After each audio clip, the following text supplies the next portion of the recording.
Alrighty, I think it's about time we officially say that we are here and live. Hello, hi, how you doing, everybody?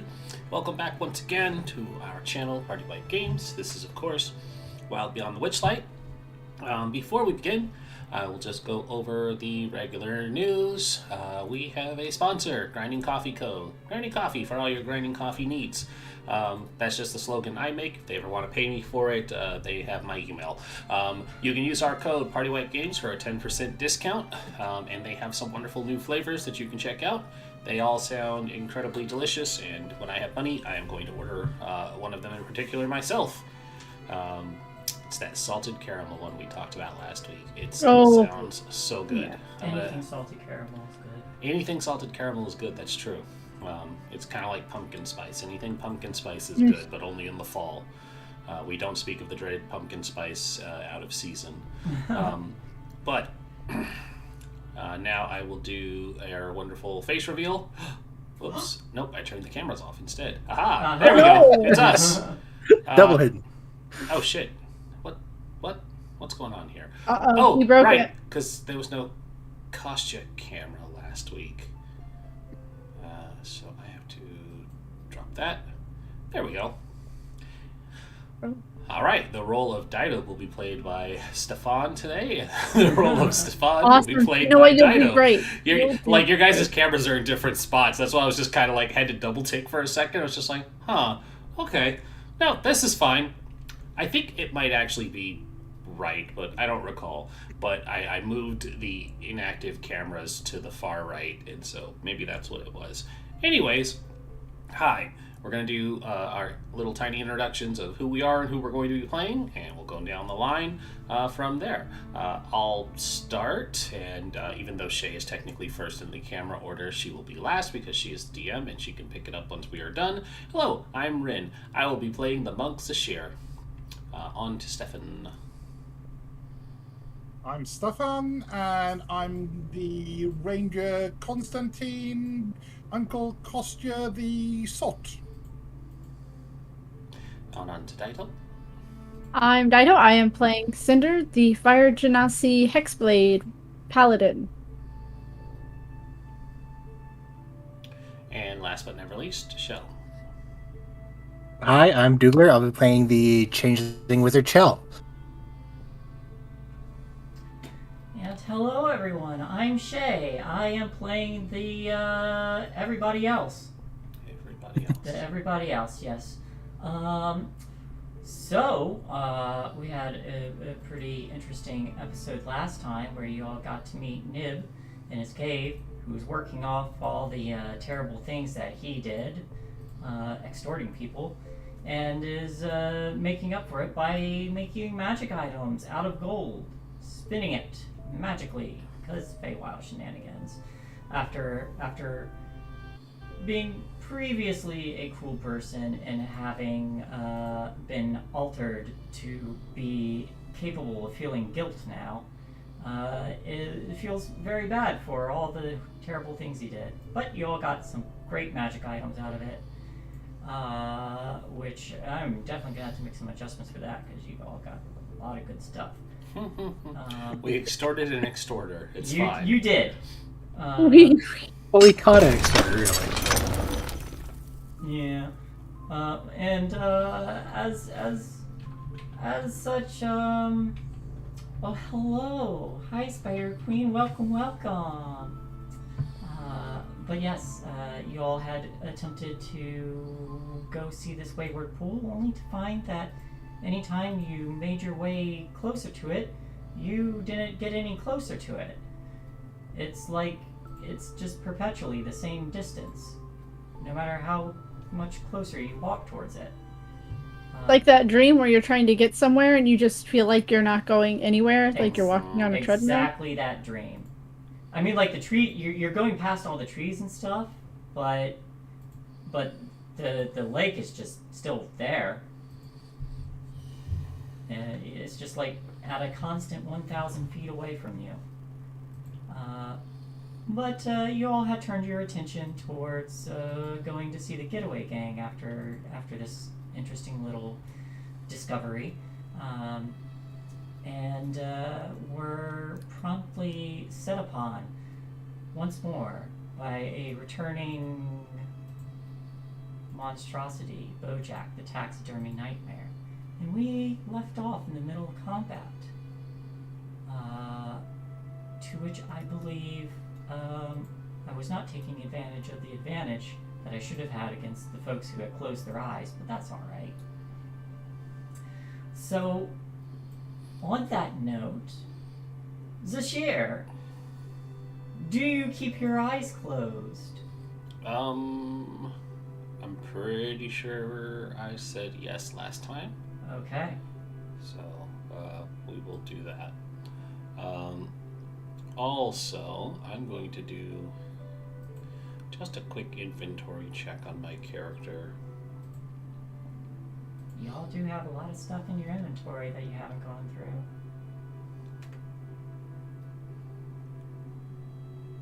Okay, 1 second. Because I know what's technically in a mess kit, but I just want to make sure that it's listed here in D&D. Oh, nope, different kind of mess kit. Okay. Curious to see where So this goes. D&D mess kit is cooking supplies, not toiletries. I Okay. mean, No, it specifically states what's in it. okay. It's not open to interpretation. Zashir's gonna call out. Does anybody have a mirror?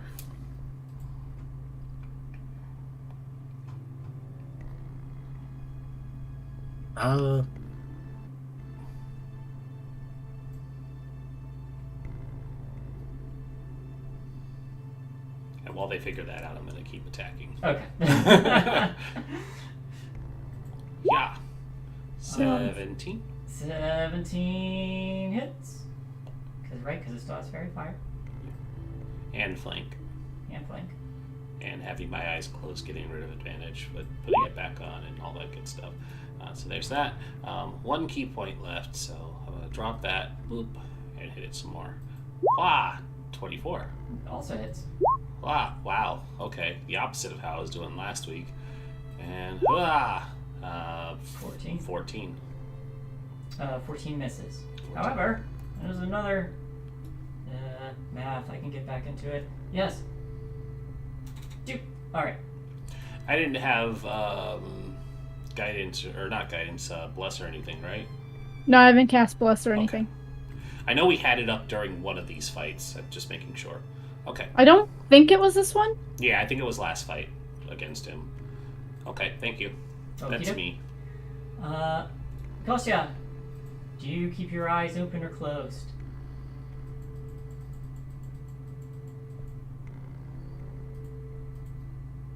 You're muted.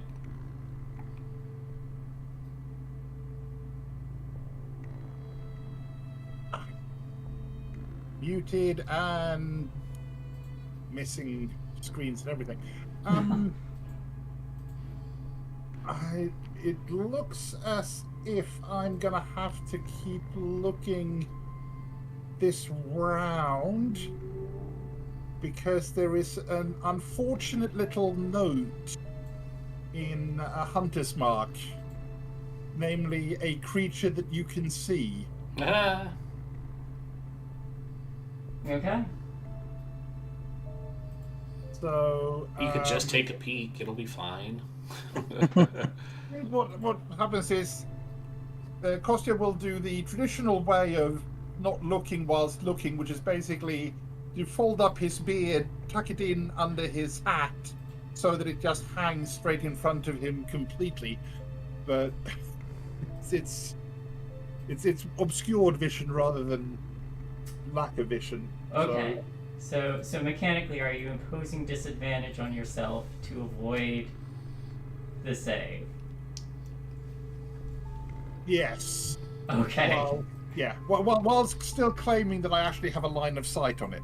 All right. I will allow this because you have a beard.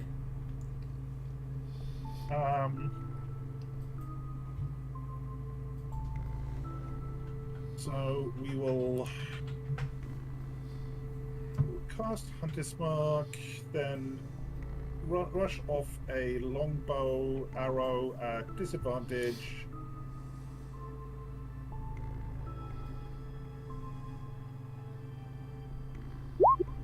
For a 12. It does still have fairy fire on it, so that is a 27. That does hit. Okay. It cancels out. So that's going to be. So we'll add in D6 and a D4. A regular roll for damage.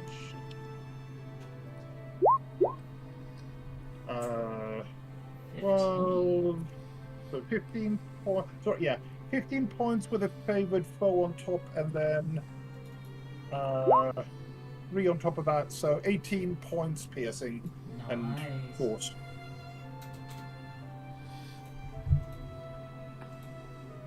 Yeesh, you guys do a lot of damage. All right. Anything else? That's cost, yeah. Okay. What's our resident cold baby doing? What do I want to have him do? I'll have him try and set it on fire. All right. Are This goes out to Are they keeping their eyes closed? Do they have eyes? I don't know. I mean, are they averting their gaze? They may not have eyes, but they have a gaze. Yes. Okay.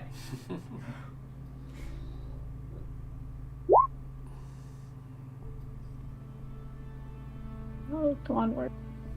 So 13 plus 7, so dirty 20. That hits. So the horsey is on fire.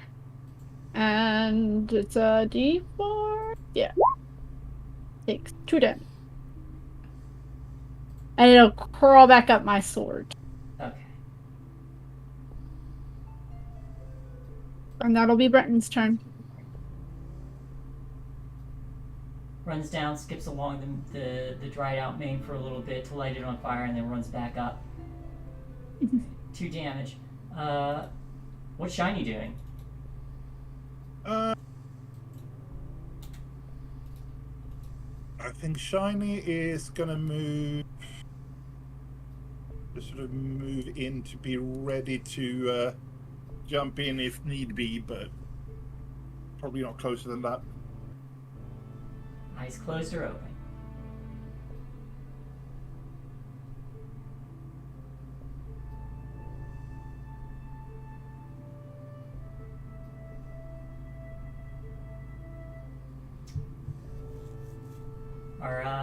Is Shiny's eyes closed or open? Oh, sorry. Eyes closed. Okie dokie. Back to Bojack, who takes fire damage. Yes. 1 damage. Yep, 1 damage.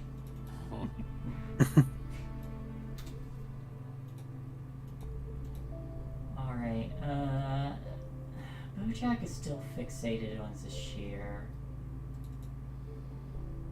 So that's a 9. 25. Hits. 19 slashing. And a 20. 20 hits. 14 bludgeoning, and you Good are... night. Hmm? I'm down. Uh-oh. Yep. See? if Shay hits me, I go down. It doesn't matter what. It doesn't matter. Alright, bonus action. I'm sorry. That's fine. It eats you. Wow. So, everybody who has their eyes closed sees nothing of this. But there is, but you do hear the brief scream from Zashir before it's just quickly silenced in the quick of jaws relodging in place. Chell. The word is sight based, and he says they're inside the things. I can't even risk the look.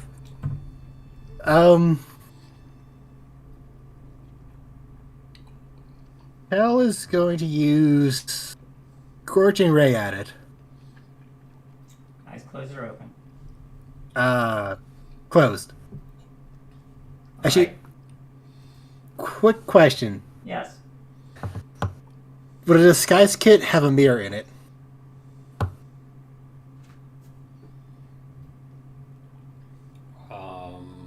That's a great question. Yeah. It should say. Yeah. Let's see. I would think so, since you need to be able to see this pouch of cosmetics, hair dye, and small props lets you create a disguise. So if it has cosmetics, you very I'd say it likely has- have one. Yeah, a little powder mirror. Okay, Chel's gonna try something. Probably not the best of ideas. Yeah. Actually, no. I was gonna have Chel try to use the mirror and just use that to shoot, but no, that wouldn't work. Eyes closed. Okay. And Scorching Ray. Yes, a public roll. 24 hits. 24. So the first one does 5 damage. Then second ray does 12 hit. 12 misses. Okay, and then the last Scorching Ray 15. 15 just hits. And another 11 fire damage. Alright. And Chel's going to move.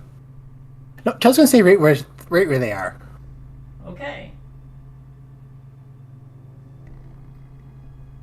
That's turn. Alright. Cinder, your friend's in a lot of trouble. My eyes were closed. I didn't see a damn thing. Yeah, it's like not but that you're there- aware of. Well, I'm gonna. My plans didn't really change. I'm gonna hit him with my Frostbrand Greatsword with my eyes open. Alright.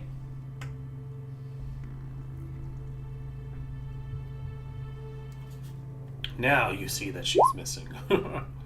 So that's a 20 to hit Yeah, that hits. for 35 damage. Alright. Would you like to smite? Yes. Alright, roll the I smite would. damage. It is an undead. So that means I get extra. Hold on. Get extra. I get extra. I get extra. So it's an extra D8 per level? What? Yes. Okay. It is an extra D8 per level. So 2, 3. Okay, I'm gonna use a second level slot That's going to be 4D8. for that smite. For Nice. 21. For a total of 56 damage. What does this look like? My new half frost, half fire greatsword just erupts in this. The blade just erupts in this enormous flame as it just slices through this wackadoodle. And as your greatsword arcs downward, carving through the this armature, these flames kind of coming off of it and freezing in place, giving this strange combination of something that shouldn't be, but somehow does work. Your blade carves through it and bursting into this bristling cold fire, and as it does, the head carves almost halfway off, slumping down as the armature goes still, fire still burning upon its mane. I I should probably do that, but I'm not going to. But it's a Constitution saving, right? Yes, it is.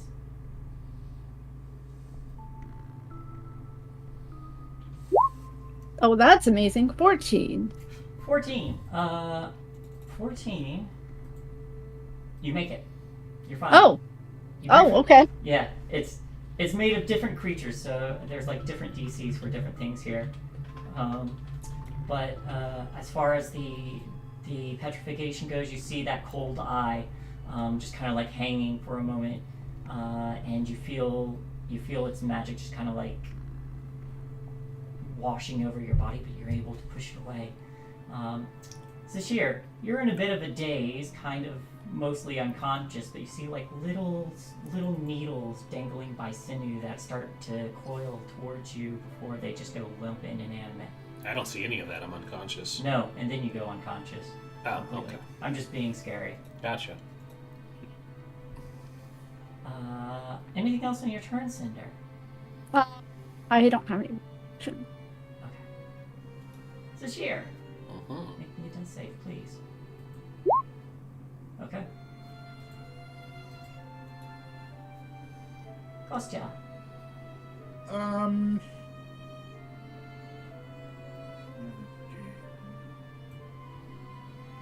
How visible, if at all, in the wreck of everything is Sashir?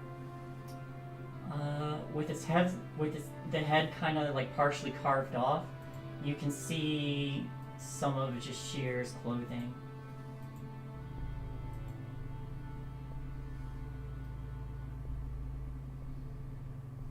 Okay. Let's see. Do I have it? If you open your eyes. Yeah. Full move down, reach up, and perform the somatic maneuver for Kostya's Cure Wound spell, which is basically a good solid slap on any available surface. For a massive... Ooh. 3 points. 3 points. Is that max healing for you? Strictly speaking, 5 would be max. Okay. Sashir, But yeah, for Kostya, that's pretty good. you wake up. I'm inside this thing. Get me out. All right. At this point, you all are out of combat. I will remind you there is still the danger of that eyeball. Yeah, I'm gonna. First, I'm gonna help get Zashir out of its mouth. Yeah, I'm gonna crawl out. And once she's out, I'm gonna take my Frostbrand sword and I'm gonna stab it right in that eye. Okay. Go ahead and give me. Give me a.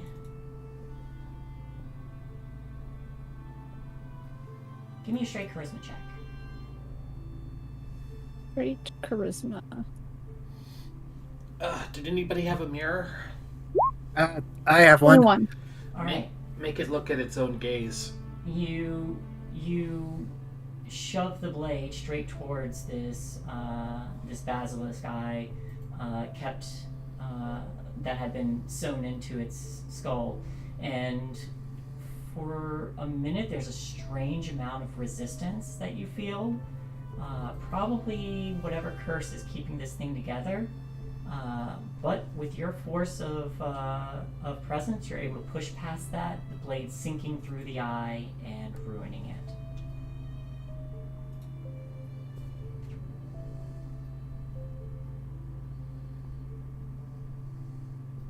Okay, I took care of at least that part. Ugh. I think it might come back unless we remove whatever's keeping it alive. If we turn it to stone, it won't come back. No, it can't be turned to stone. I just destroyed the eye. Okay, yet if we can rest for about half an hour, I could try to move whatever curse is keeping it alive. But I don't know if that thing will come back in that time either. Well, if it does, I can take it down again. I'm gonna reach down off of Sir Mitt. I'm gonna give Zashir some lay on hands. I'm gonna give them 9, so that I still have at least 1. God, this horse sucks. Yeah, I was inside it last time. That does not sound pleasant. It's not. It's got these tenderly, like, needly things inside of it. Not a good time at all. Just wiping dripping slime out of his beard. But I will keep, if we're gonna be here for an hour, I'll keep watch over this thing so you guys can do what you need to do.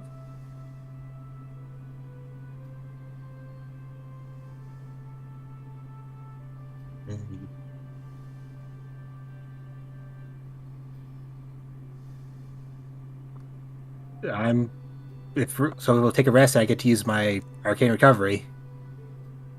Okay. Since I'm doing it for a level 3 spell, I only get that one back.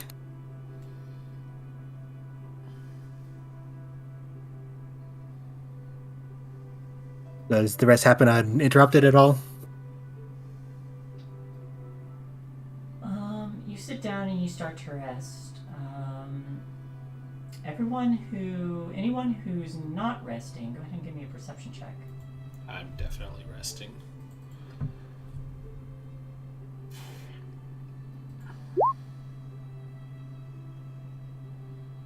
One.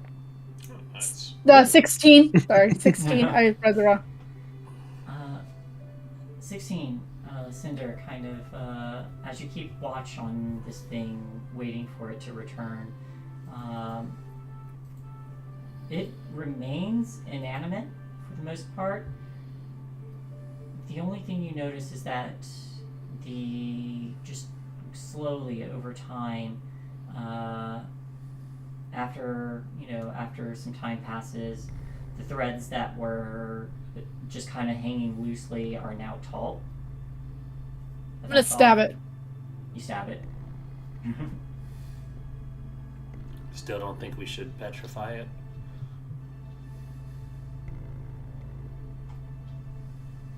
How? Well, it's a basilisk guy, so. I destroyed the eye. Is it recovering at all? Shay? It's still.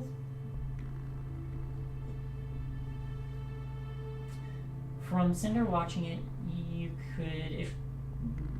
she could probably surmise that it's gradually pulling itself together. All right. That's why I keep stabbing it. Until you guys are done taking your rest.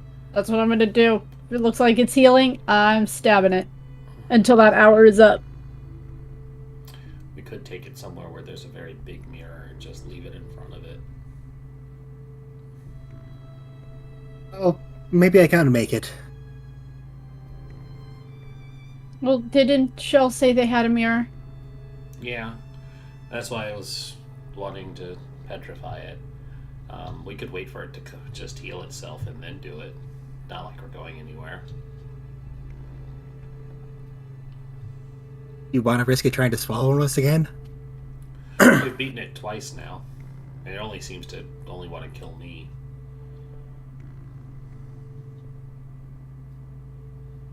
Fair enough, I guess. I can still try to remove curse to undo it completely, hopefully. Yeah.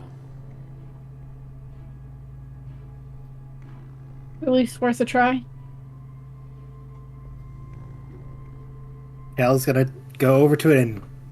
Joe, give me an Arcana check.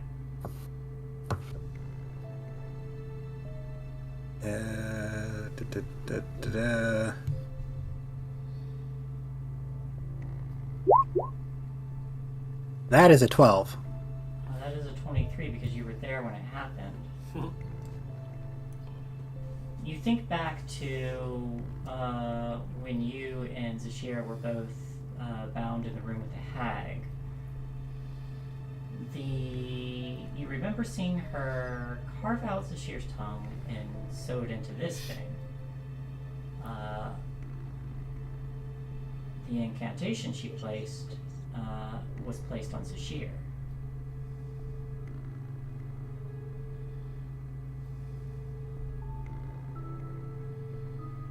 Crap.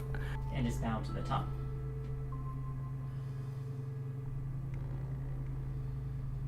So, if I try to break the curse, the shear's curse might come back. Again, I'm fine with just petrifying it so it doesn't bother us. You also remember, since that's a 23, it's over 20, that someone else you had to cure, you cured, was required them having their heart within reach.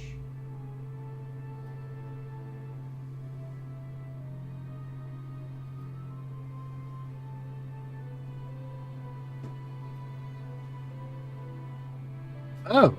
I'm basically, you have two options here. You can try removing the curse placed on Bojack, or you can try removing the curse placed on Zashir. But that would return Shear's curses.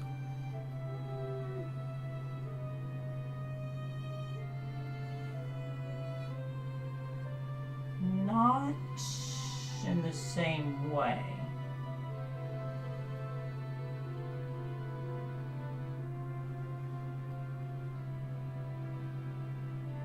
You know that the hag did something to the tongue, to her tongue.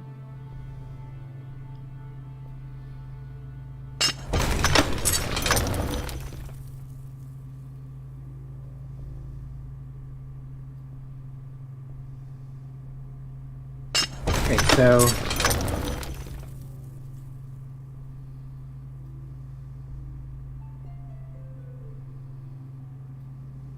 few things could happen. I could try to remove the curse, which might return, might at least return an alter version of your original curse to you.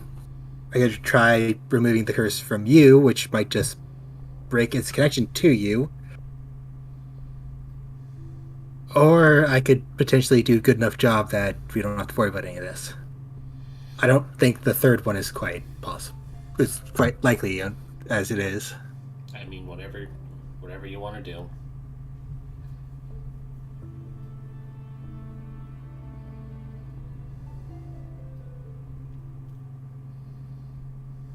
Hell's gonna cast guidance on the cells. And this year, just take a couple of steps back just in case. And they're gonna try the cast remove curse on Bojack. Okay. Give me a spellcasting check. Which is my intelligence. Could I cast Arcanum? Or use Arcanum check? Or It's the same okay. modifier. So, boom. 19, and plus the D4 for guidance. 22. 22 is enough. You sense the nature of this curse, and it is. I'm just gonna go ahead and post it for you.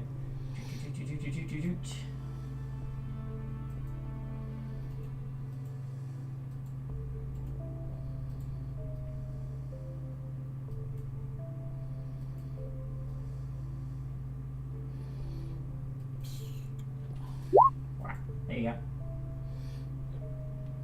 Bonova's curse keeps Protector Nightmare in a state of perpetual existence. If Bojack is reduced to 0 HP or incapacitated, including from petrification, they will return to full health and are remediated after 8 hours. to continue their functions. If the curse ends, if the remove curse spell or similar magic is cast upon them, or if their counterparts are here, well, they're both within 5 feet of each other, or their counterparts dies. Oh, you told me to back up. Fuck. Yeah, you did. The good news is, when you cast the curse on or the remove curse on Bojack, you're able to peel away that part of the curse, and all of a sudden, this armature begins to rapidly decay. Flesh begins to slaw off. The only thing that doesn't decay is Zashir's tongue. Zashir, you taste rot. Blah. I'm just gonna I just go reach on. over and just grab it, like, sorry, Zashir. Gotta shake the rot off the tongue. Ew. But after just a matter of seconds, there's like steam coming off of this armature. There's just a rancid smell. The flesh kind of slaws away, and it doesn't look like this thing is going to be pulling itself back together anytime soon.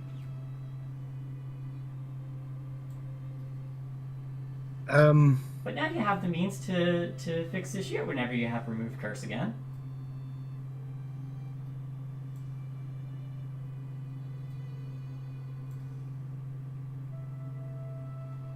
I'm just gonna... Joe puts Zashir's tongue in the bag of holding, which should hopefully taste like nothing. Zashir, you taste nothing. It tastes Oh, nothing. thank God. I guess I should- tasting nothing isn't a horrible experience. It's not nearly as bad as it could have been. I should be able to return your tongue once I'm fully rested, and potentially do another one to remove your talking curse if that returns as well, but I don't know if it would. Vansel calls out, "Would you like me to pour some wine on the tongue?" Yes. Mm-hmm. Very good idea. Yeah, I had to think about that. Yes. Alright. Vansel will hold out the wine bottle and pour it into the bag of holding. He doesn't know how it works. I'm sure that's fine. You taste wine, and probably some of your other stuff is kind of stained with wine now. I mean, yeah, probably. I don't know the magic. Actually, Chell should, because he's the wizard. You should. I would hope so. Douglas doesn't know the magic, I it's fine. don't know the magic. What is magic? I'm a wizard. I don't know the magic. What is this magic you speak of? Hello, dreaded Yeti. Yeti. Should we continue on to these getaway boys? Yeah. If the rest of you guys are good to go. I got some pent up anger I want to take out on some adolescents.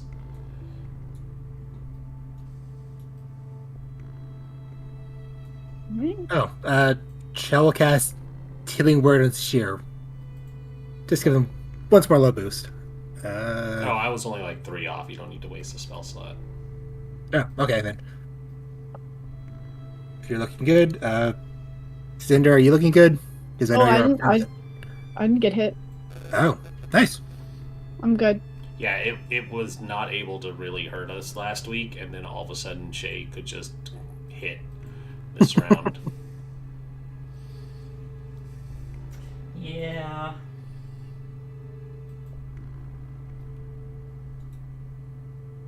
Yeah. So, no, I'm good. That's why I was willing to just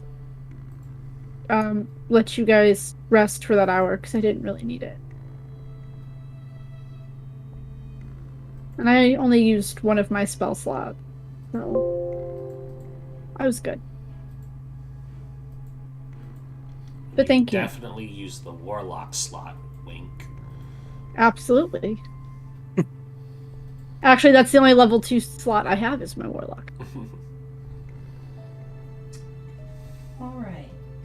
So, are you all set upon the road again? Yep. On the road again? Yep. Alright. Clapclaw begins to lead you along once more. As you make your way through this forest, someone roll me a d8. Not it. I'm not getting one. 5. 5. Ooh. What's this one?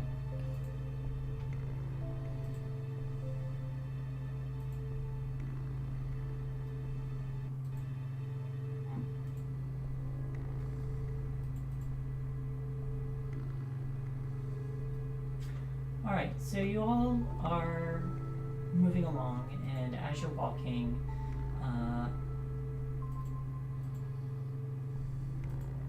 while in the Feywild, there's a number of different trees, but something stands out among one of them.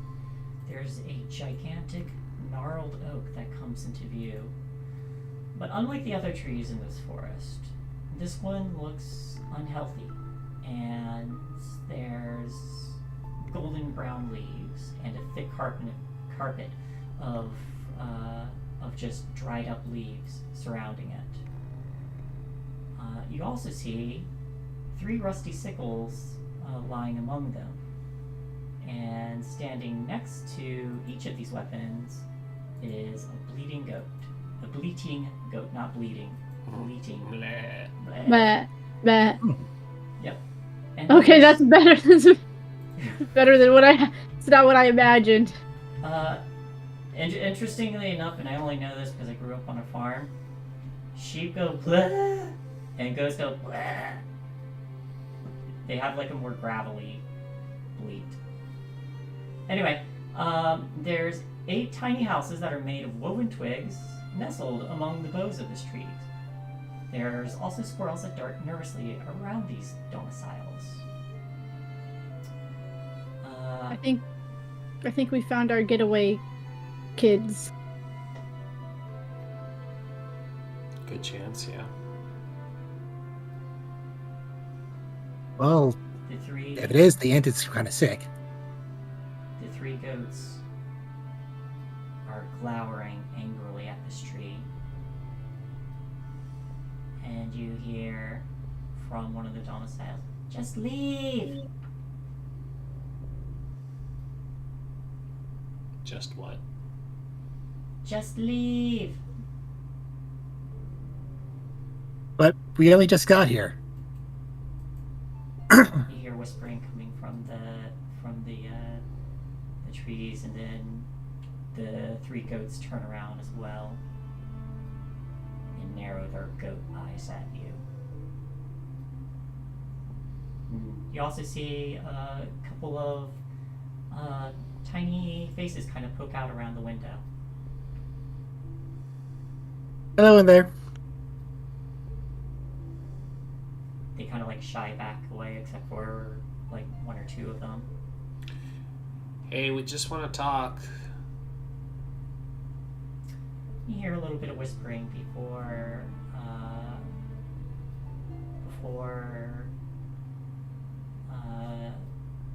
you see 3 small figures leave, and you've seen some of these earlier today.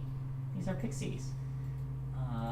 One of the goats, however, is going to charge one of you.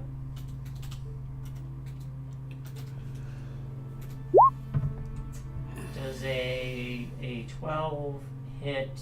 Does a 12 hit? Chow. Has it been 8 hours since that fight? No, it hasn't been 8 hours since that fight. Then I still have my mage armor up. All right. Hey, there's no need to attack us with your goats. We have mutual, I think we have a mutual, motivation here. Those aren't our goats. Another one, kind of like Are the goats harassing you? Yeah, the goats are harassing us. And then you hear, yeah, they're mean. And then another one points at them. We keep telling them to go away, but they kept throwing rocks. The goats were throwing rocks? Yeah. Look, don't attack them. We've got, I don't know,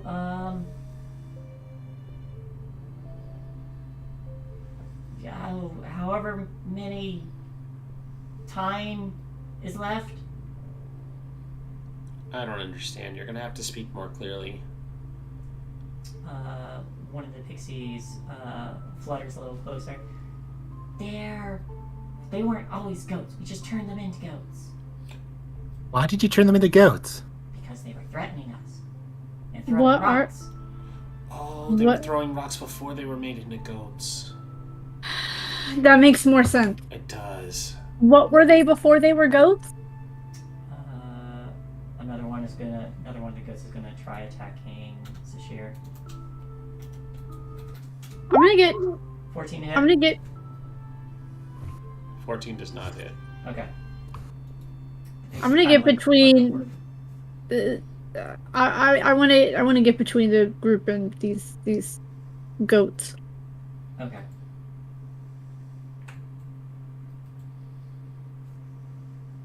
What were they before they were goats? Again?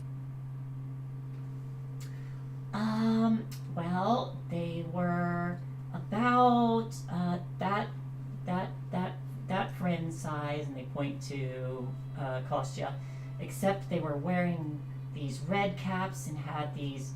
Oh yeah, the red caps. Oh. Oh.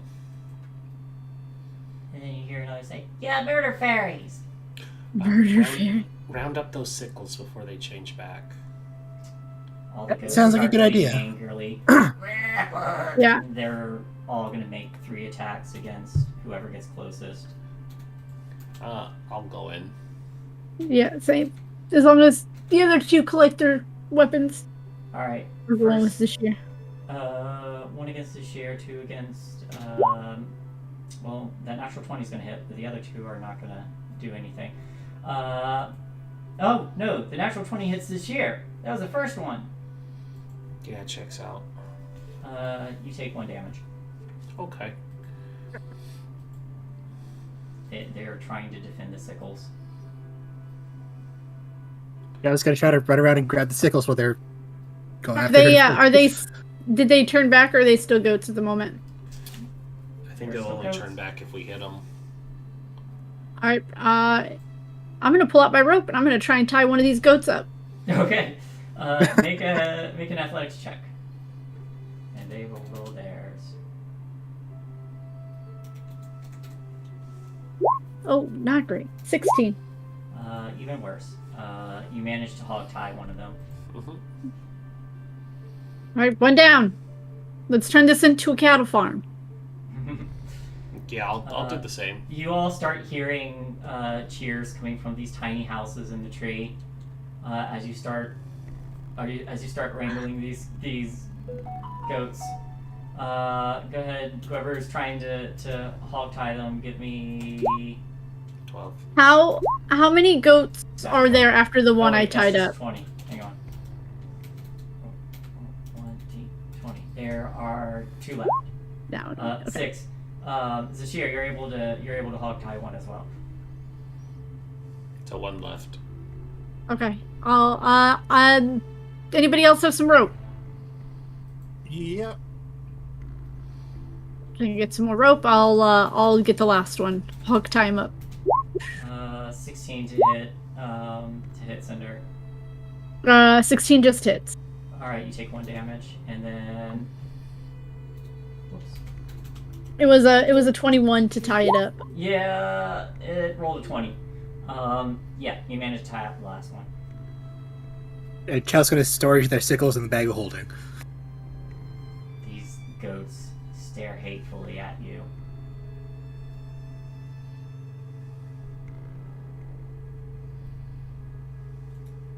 Hopefully that'll help you guys. Oh yeah, that was great. Did you hear use a lot of true palm or laughter. You hear a lot of laughter from the trees, or from this dying tree. Were they what was causing the tree to look so ill? Oh no, it's the three pixies that had fluttered down kind of like look back towards this tree, and then one of them kind of like turns back a little sullenly and says, "No, it started dying once the hags moved in. Just gave up the will to live." Oh, This is grandfather tree, by the way. Oh no, how sad.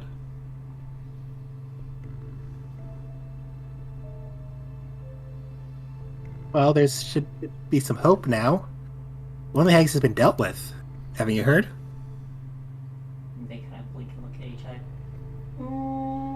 No. What do you mean dealt with? Killed the crap out of her. You hear some whispering in the tree again before they flutter back and say, "Is this true?" As true as it can be. And there's I some told you whispering. they took her away. Yeah, but we still killed her. Doesn't necessarily mean she's dead. Was it Granny Nightshade? No, it was the gross one. It They look at was. each other. So like every hag? You killed every hag in existence?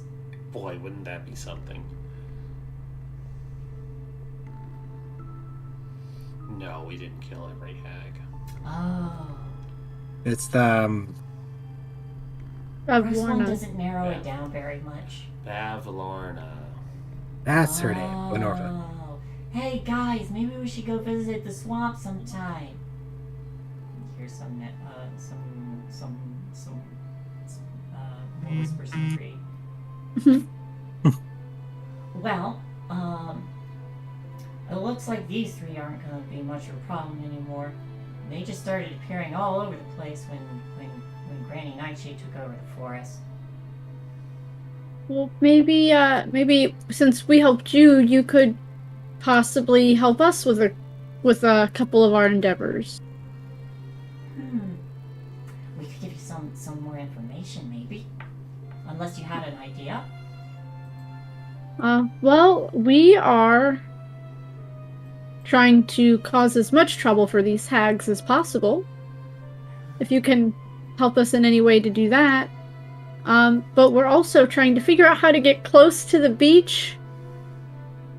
What was it called? The Wandering Way? Is that what it was called? Wayward Pool. Wayward Pool. Another one of the pixies. Another one of the pixies kind of flutter down and land on your shoulder and say, "Well, I don't know how to get into the Wayward Pool, but I know who does." Oh, who does? And another lands on your shoulder, Chow, and leans in and whispers, "Will of the Feywild." Bit of an Well- original name, but you know. Luckily, we're hopefully going to them at the moment, so Well, good to know. we can also tell you that there are red caps that are grown in the garden near the lair. You Which grow red caps. Yeah, the hag grows red. I don't know how you grow red caps. I don't want to know. I don't blame you. But she grows them in the garden, inside of a fallen tree. Gross red cat inside fallen tree. Okay. That's actually really helpful. Well, It is. Even if it's not information that is necessarily, great. I mean, the information is great, but the news that she's growing red caps is not great. Yeah. and another one of them speaks up and says, "Don't you have to murder to grow red caps?" Probably. That would be my guess. And- some of them have to keep their caps Covered wet in with blood to survive. Hey, So someone make me an Arcana check. I'll do her. 16. 16. You still probably have a better chance than me. Yep, see? Modified 20. You know what? I want to see if I can beat him with my -1. I had a -1, that's all I was. Ah, 15. How are you going to beat him with a -1? It'll just be 19.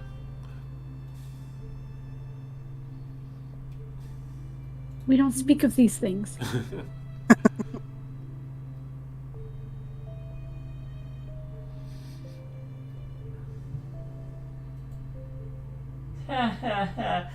Okay. So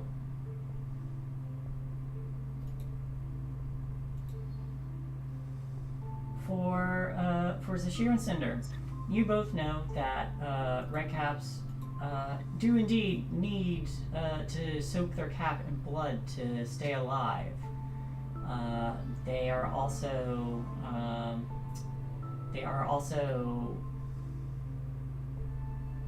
they're basically bloodlust personified. They are born of fury, the need to kill, and anger. Was Bloody Toes, were they a goblin or were they a red cap? They were a red cap. Okay. In fact, when you met them, they were soaking themselves in the blood of a couple vultures. Yeah, they're just animals.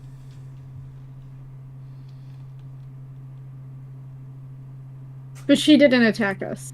No, she didn't, and she also said that the only reason she also said that you weren't worth the trouble, and she had other things she was ordered to do.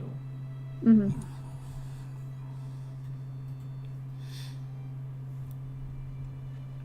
And Yeah. it was probably safe to say that she had some kind of arrangement with that hag.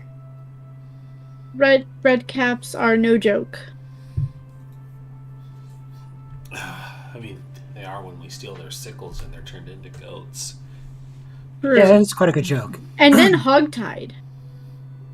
And Joe, with your 20, you would know particularly that anywhere in the Feywild, if someone becomes too infuriated or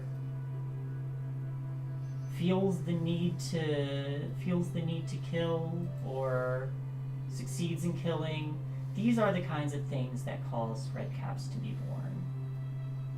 Bro. We've killed a lot of things here. Mm-hmm. Yeah, but mostly in self-defense. Are we going to become red caps? Oh, God. This is I more- mean, I kind of have a red cap, and she flips the ends of her fiery red hair. She's been a red cap this whole time. This is more the want to murder for murder's sake. Yes. Oh, okay. Bloodlust. Yeah, not No, I'm a paladin, not a barbarian. yeah. There you go. Wow, can you imagine how dangerous a barbarian would be here? Oh God. Doctor takes off his very well-worn satin hat and goes, No, I think it was brown originally, and puts it back on.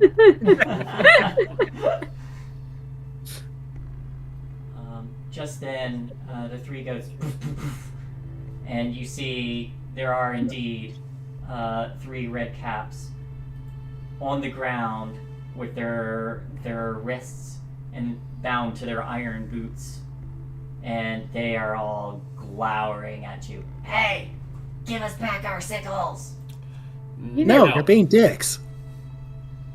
Oh, don't make us come over there and chew your faces off! Oh, please Come at me. You see Let's one of them. You try. You see one of them trying to worm their way towards you. I'm so scared. Help me, Mommy. You hear that? They're scared. Get them! And they start rolling awkwardly. They don't understand When- sarcasm. When they get close enough, can I make... it's only okay. Can I make an intimidation check? Can I make my, the fire in my skin glow brighter and just kind of like... You know how Hades does with his hair and it just goes... Oh, and it goes all over. Yeah. Yeah, I just want to kind of intimidate them Sure. and have it do that. Roll an intimidation check. The Hades blow your 14. top number. Alright. Let's see if they're,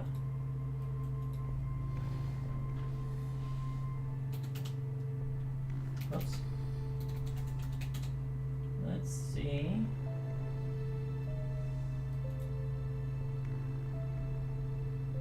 Oh, guys, I can give you a thingy. Look what these guys look like. Yeah. Aw. Delightful Aren't they monsters. so... That's the sickle. And Bigger those are than- really iron boots. Those are really Yeah, they iron are. boots. So, I'm gonna do a little thingy here.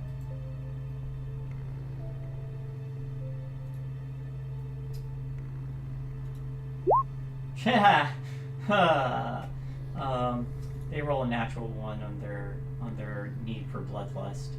Mhm. So you light yourself up with flames licking around you, and the one that was kind of worming their way closer was like, "Oh shit, run away!" And they start rolling backwards, very slowly. Like every few seconds, they get about 10 feet. Good enough for me. And there is lots of laughter coming from the tree at this point. In fact, you see a few blossoms appear on the ground. Well, would you guys mind taking us to Will? Were you asking? Whoever it was that said that they knew whoever could get us into the pond or the pool or what? The pond. Yeah, the pond. We were on our way there beforehand. Glabberclaw was leading us. Yeah, we could lead you there. Another says, if you need a rest too, you can stay here. What time of day is it? Looking up at the sky, the sun hasn't moved at all. I'm being from the Feywild. Being from How the does- Wild, you would know that sometimes the moon may come out, the sun stays in place all the time, just in a constant sunrise or sunset. Do I feel like it's been long enough that we should take a long rest? It's been several hours. You could probably go a little further if you wanted. We might take you up on that offer when we're ready to rest. But what do we do about these two? Or these three? Oh, I got an idea real quick. Charles gonna go within 10 feet of them, just wave their hands over them and do prestidigitation just to try to turn their hats pink. Oh no. Are you gonna clean the blood off of them too? No, just make it look pink. It's a harmless effect. And I can Yeah, do but four if of you them. clean the blood off of a red cap, They'll die. They die, Bye. yeah. it's like, how harmless is it? I'm just making it look pink, not... It's illusory. So you're not actually using it to clean it. Yeah, that's what I asked. They're not cleaning it, they're just changing colors. Mhm. All right.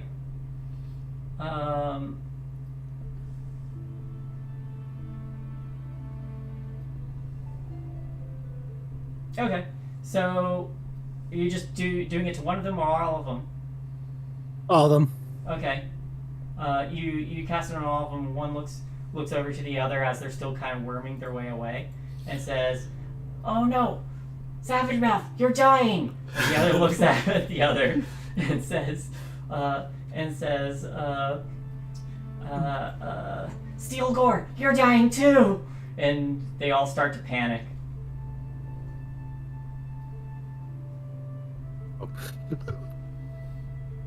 Nah, this is fine. They panic and continue to crawl away. I figured Pink would kind of mellow them out a bit more. They have the desperate need to kill now. Definitely survival. mellowed them out.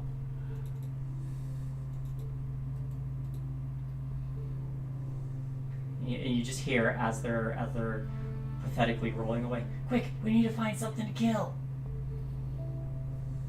Oh dear. What kind of monster have I created? Well, it'll... Actually, keep it up for an hour if you just let it go.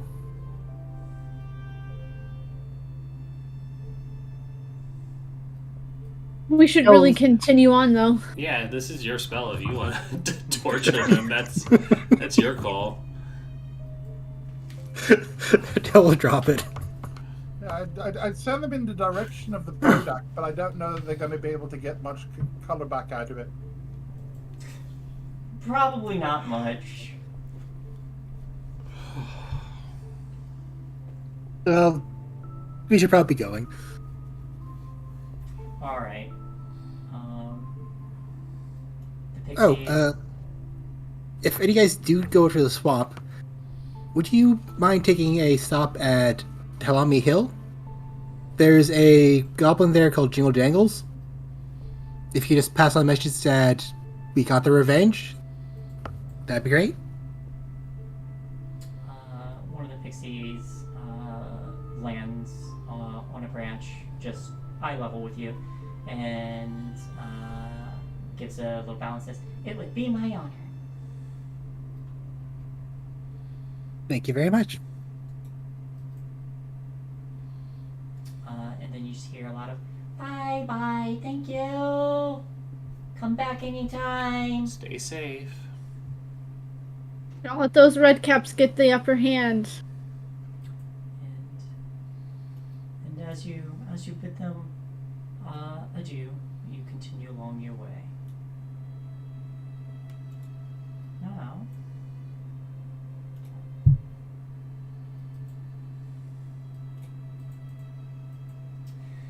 it's probably not that much longer at this point. You've been traveling for a little bit, probably less than an hour, give or take.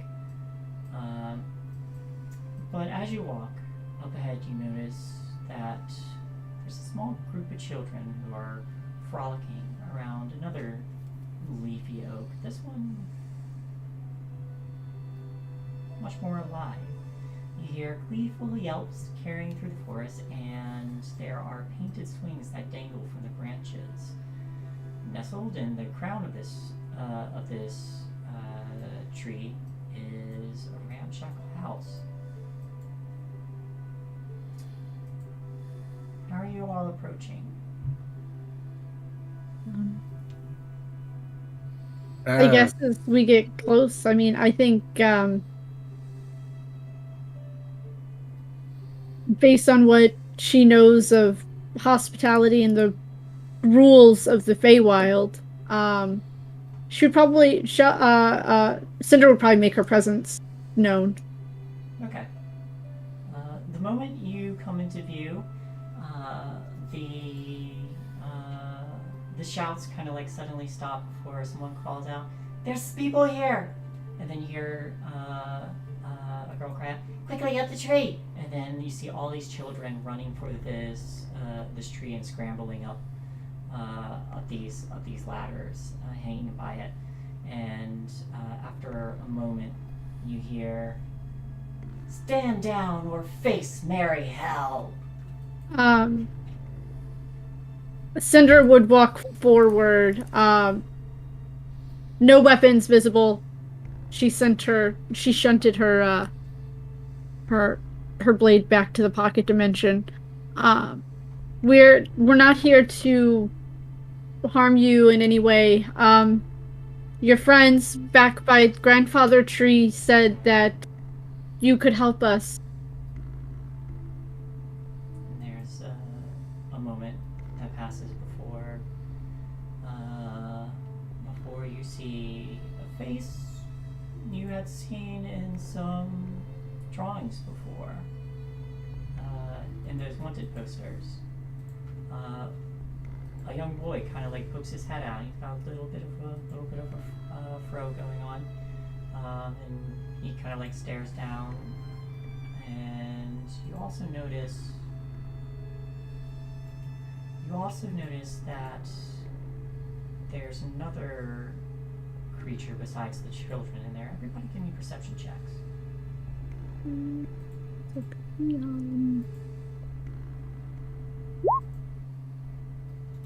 9. Five. 7. You got this, Kostya. Come on, Kostya. Perception, eh? So we're going for a nature check, certainly. Where am I?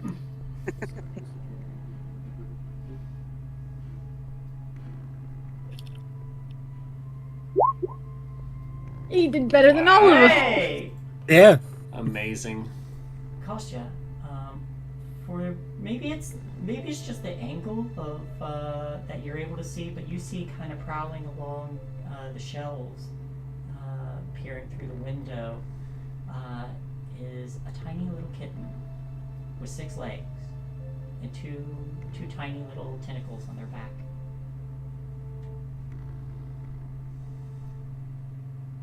And then this figure, bless you. Okay. Who's it?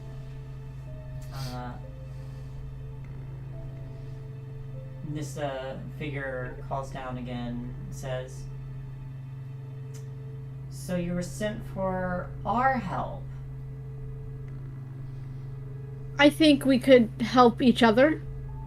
Oh, now that sounds more like it. You hear some kind of whispering up in the treehouse again.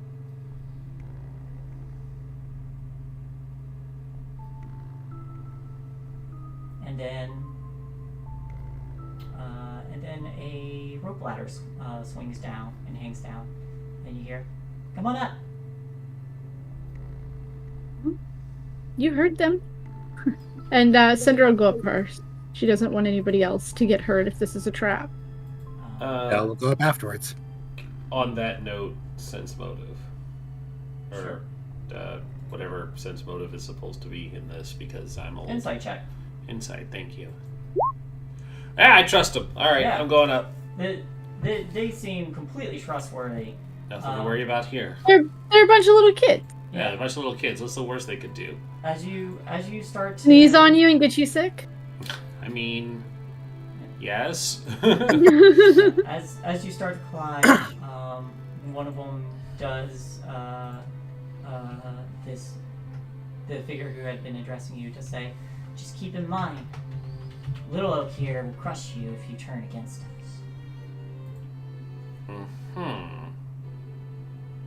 Well, Keep that in mind. Now give me. I'd rather upset a tree. Yep. And as you all climb, you see, as you make your way in, you see that there is, on the inside, the floor of this treehouse is covered with blankets, cushions, and piles of straw hanging from the 6-foot-high ceiling. By a rope, in a basket, holds apples, berries, sugarcane, and a few crumpled up sheets of parchment. In one corner, lying on a cushion, is a rusty oil can that looks very out of place.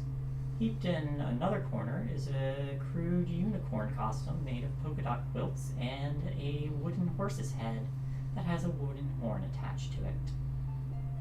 The oil can kind of like shifts in place. Interesting assortment you fellows have here. Yeah, and you notice that there are four children in total here. Or- One being the 11-year-old child with a bit of an afro. Another, is a young dwarf who has just the first little bits of stubble whiskers. Another is a little ginger-haired wood elven girl, and another is a young orcish girl who's also kind of like has her arms crossed and is staring at you. But the one to the front says, "Well, you can call me Will." Nice to meet you. Call me Will. And a couple of the dwarf behind them kind of like laughs, and the orc girl kind of like punches the dwarf in the shoulder, and he's ow. But Will kind of smiles and says, "And who might you be?" I'm Sunder. I'm Chell. This is Paunch. Chel's gonna motion to Paunch on her shoulder. Yeah, I tied up my frog downstairs. Is that okay? I think we left all of them downstairs. Yeah. One of them pokes their head out and says, "Oh, they do got a giant frog." And a snail. The snail is kind of like crawling halfway up the little oak and just resting there. But they all kind of like look back and forth, and then Will kind of like gestures to the others. "Well, this is Bobby," pointing to the dwarf, "Sloane," pointing to the elf, and Zenar, pointing to the orc. And then he points upward, and now you all see that there is a tiny little displacer kitten Nar? crawling along the shelves. There's also they also point, and as they point upwards, they do say, actually, let me make sure that. Hold on, do I recognize the kitten? Yes, you do. Yeah, it's Star. That's their name, if I'm not mistaken. Mm-hmm. What their mother's name is, I don't remember at the moment. I would. You Just would. gotta remember what it is. Going back to the old information. Where is she? Diralagron. Yeah, there we go. She had an awesome name. Diralagron. Diralagron. Where is Oh, no, she wouldn't be in here. She would be in named NPCs. Because she is special. Diralagron. Oh, that's so cute. Yeah. Look Oh at yeah, those. you weren't here for that. No, Yeah. look at those wings. Oh my gosh, just. Mm-hmm. The one you're talking to also, they point to the oil can and say, "That's Squirt." There's Squirt. All right, Squirt. They go, "Hi." Sounding Do very, you- very dry. Do you need some oil? Boggle oil, yes. What kind of oil? Boggle oil. Do I know what that is? Make a Arcana check with advantage. No, I don't know what that is. No, I don't know what that is. 2 and 1. Oh my gosh. Unfortunately, you don't know what that is. If I knew what that was, my friend, I would help you. That'd be nice. Also, guess a little kitten you see. Oh my god, that face. That's just so many beans on its paws. So many beans. So many beans. I need to put it away because I'm gonna want to steal it. I'm gonna want the little kitten. Yeah. And I don't see that they know them by any other name, so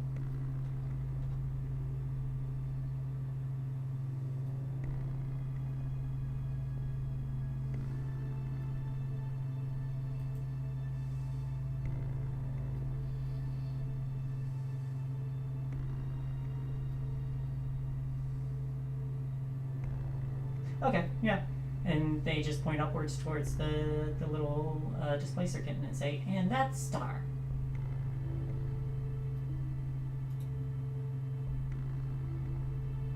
So, you all are looking for our help. What kind of help do you want? We were told that you could help us get to the Wayward Pond, to the shores of it.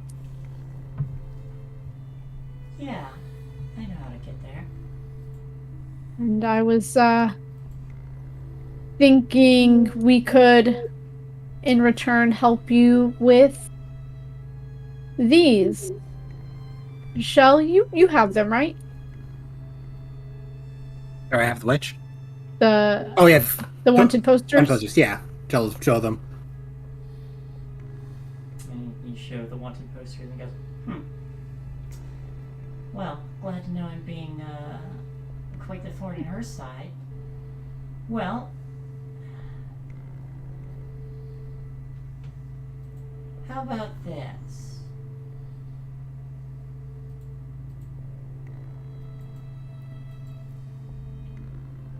How about that? How about this? I'm You all help hairs. You help me. You help me rescue some more kids. You help me get them away from Granny Nightshade. And I I'll would- tell you how to get to the Wayward Pool. One more condition to that agreement.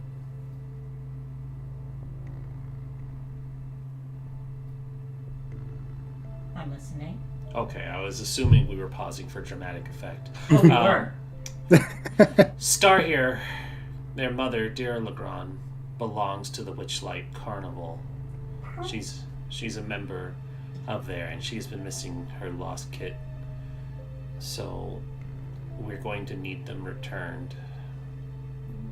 You see Will kind of like narrow their eyes suspiciously. What proof do you have? Well, I show my my credentials as a member of the group. Were we given something from dear Legrand? It's been forever. It has been for what is time? What is Okay, time? wow. In Time is a while. weird soup. So we were given the crystal ball. Yes. Okay. I do the David Bowie thing where I swirl the crystal ball across my hand because I'm a monk and I can do that. Yep. Immediately, as soon as that crystal ball comes out, the little displacer kitten is up on all 6 legs, and you see the two little tentacles kind of like whipping out, and they do that thing where they crouch low, and the shoulders do the little like cat ready to pounce thing, and she leaps and it starts pawing at your legs.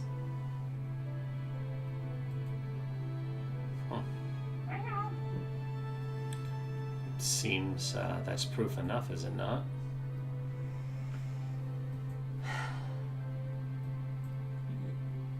You can see the very obvious kind of like disappointment in their eyes, but Will kind of just gives a nod.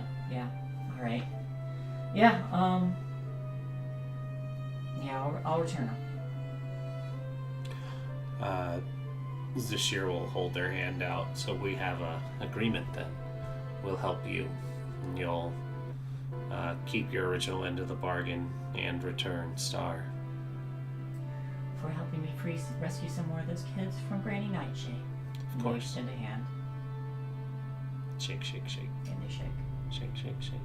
And Shake the you baby. feel a tingle in the back of your neck as this agreement is placed.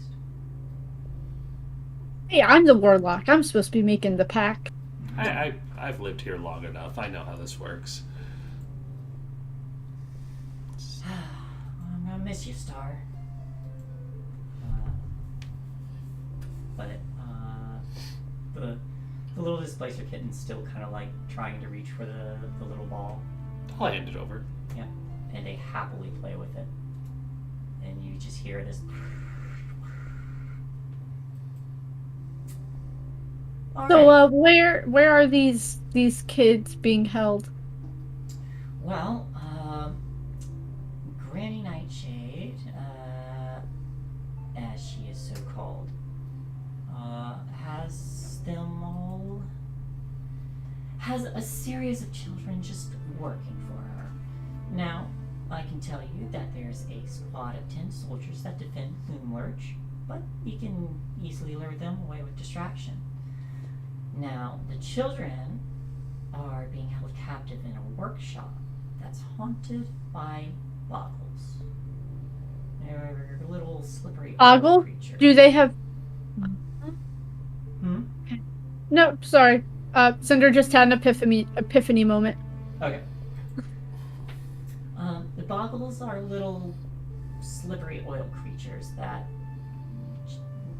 they're born of the children's misery. Now, thing is, Granny Nightshade imprisons her most hated enemies in a cell inside her kitchen.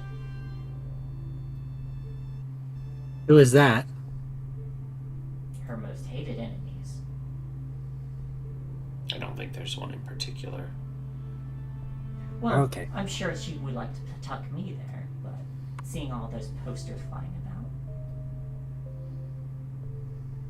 Your little tin oil can friend. He Is he that a asked boggle? for boggle oil. Does he survive off the misery of children? Squirt? No, he just uses the boggle oil. Boggle oil's magic. Yes, but it's produced through the misery of children. Is that not what you just said? Is that why he's so dried out? Because you guys aren't miserable? Probably. That's kind of fucked up in its own way. Yeah, very terrible. But no. Would a medic spell help? Boggles produce the oil, but boggles are born from misery. You know how red caps are born from bloodlust. Yeah, but red caps also sustain themselves on murder. Yeah, that's true. I don't know if boggles sustain themselves in misery, but they do produce oil, and Squirt there kind of likes it. All right then. On top of that, if you want to help Squirt out, I'm sure they'll be willing to help you. I think they know their way how to get to Yawn. Oh well, then we'll utilize that bridge when we get there. And Clapperclaw says, I don't know that way. I can take you back to Hither, though, if you want. No, that's all right. Okay. We're quite good for now. Good. Well, Really good job getting us here.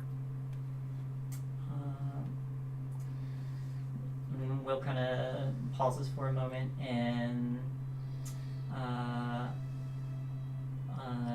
the elf says, "Oh, I'm sure they're just gonna run on in without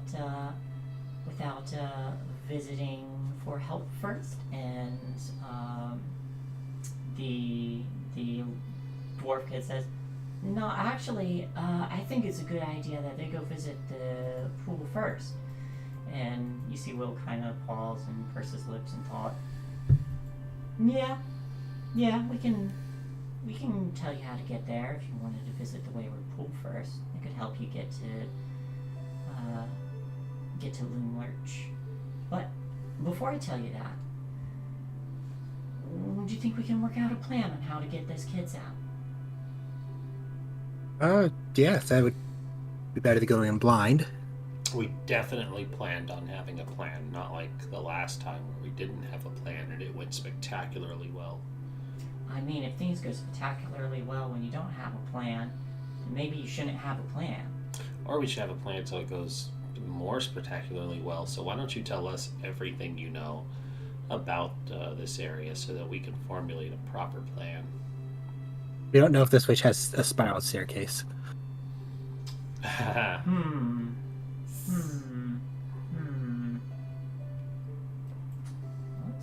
Let's see. Do they have a spiral staircase?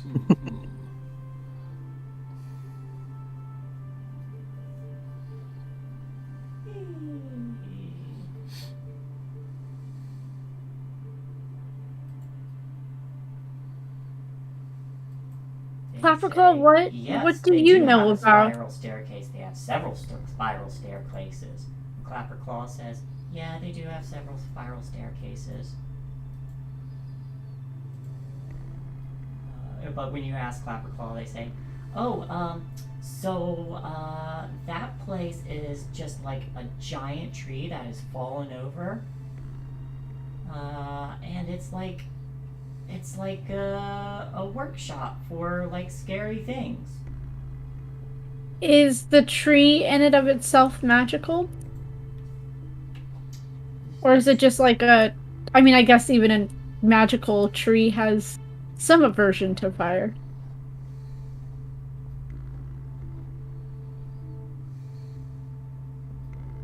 Alternatively, is it undead?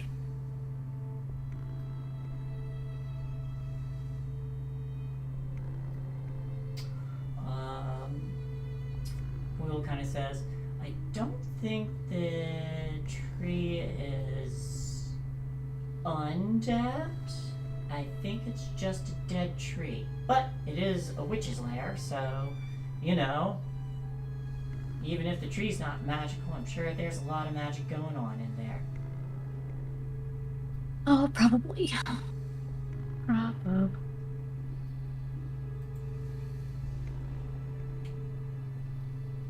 Are the kids kept inside the tree or outside of it? I haven't managed to sneak in a while, but they tend to be here and there. Clapperclaw, do you know where they keep the children that are hostages? Clapperclaw thinks for a moment.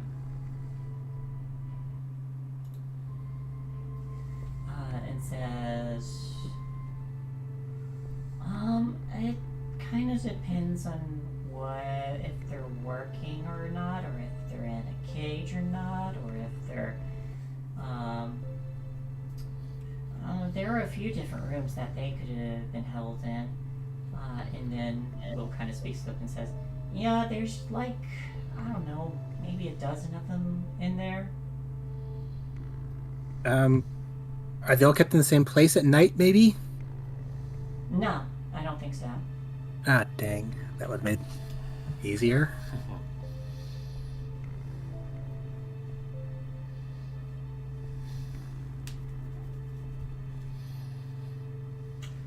Yeah, we'll head up. Well, I can tell you that this tree is just one giant, dead, hollowed out thing just laying on its side.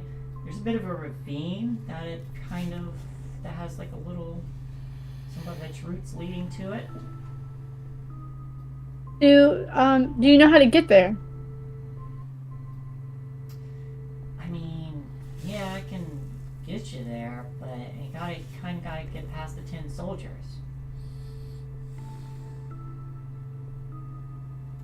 How many tin soldiers are there?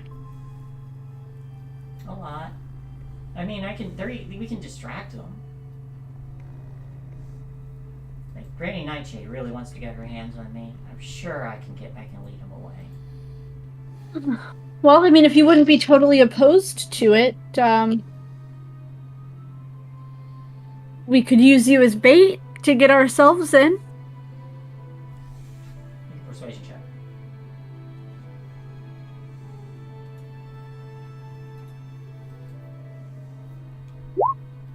Wow, yeah. 25. You see him start to, like, initially kind of, like, give a suspicious look before, like, softening his head, his expression, and says,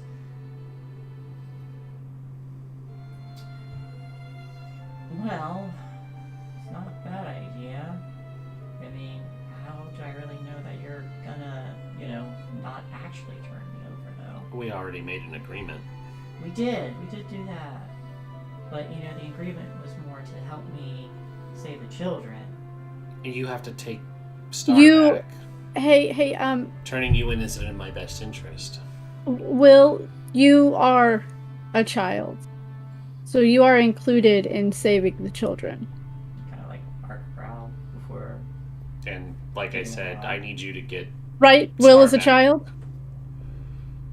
far as you know, yeah. Okay. I just wanted to make sure that he wasn't this like a full-grown child, full-grown person. He's Peter Panning this. It's like I just wanted to make sure that he wasn't like He's a child at heart, and that's what's he important. wasn't like a halfling, but full-grown. No, he's definitely very child. He's definitely a human. Appears to be a human child. Okay. How old he actually is, you don't know. Uh-huh. But if you would like me to make a promise, I can do that. If that'll make you feel better. Okay.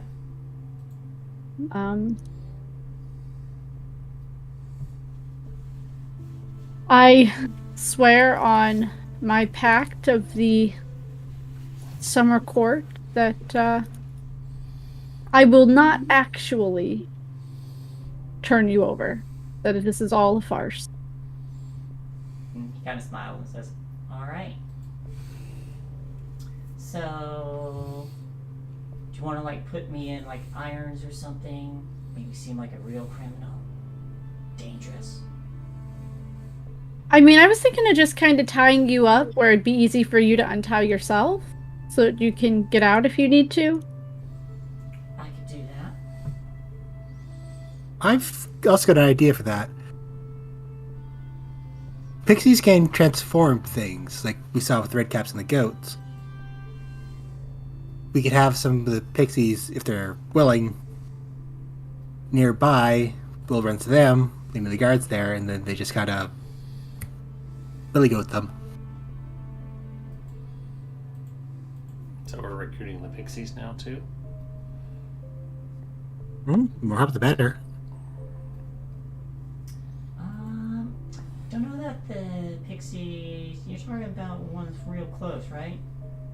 In The the dead oak. dying oak.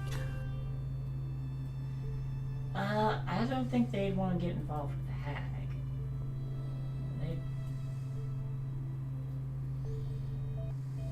I mean, you can ask them, but chances are they're not going to be willing. Well, I mean, Clapperclaw, how familiar are you with the inside of Granny Nightshade's lair? Would you be able to guide us to where we need to go? Oh, yeah, if I were willing to go inside. I'm not, sorry. That's fair. She has done things I'm to not you. going back there. But you could give us a map. You could like draw a map.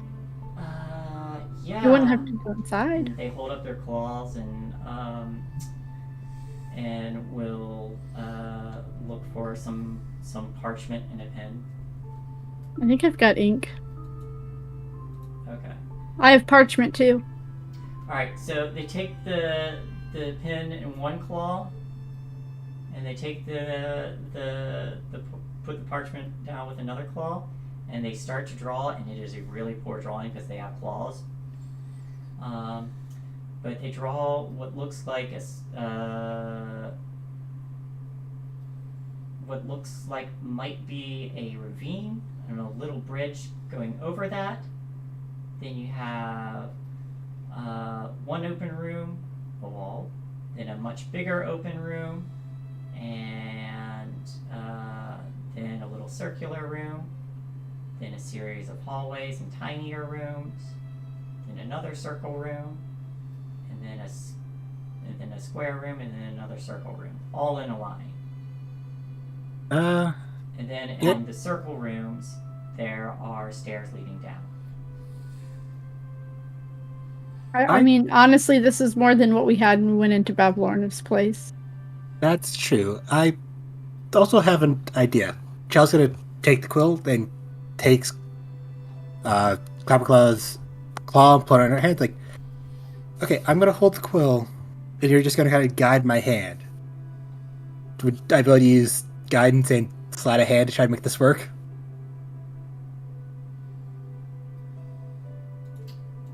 Let me see.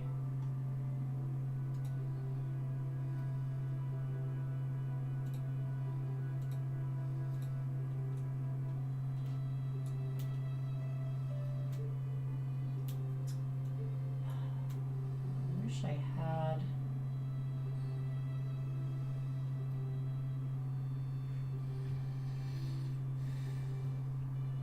Wish I had something I could just show. Pyramid. But I don't want to I don't want to show it without giving it away.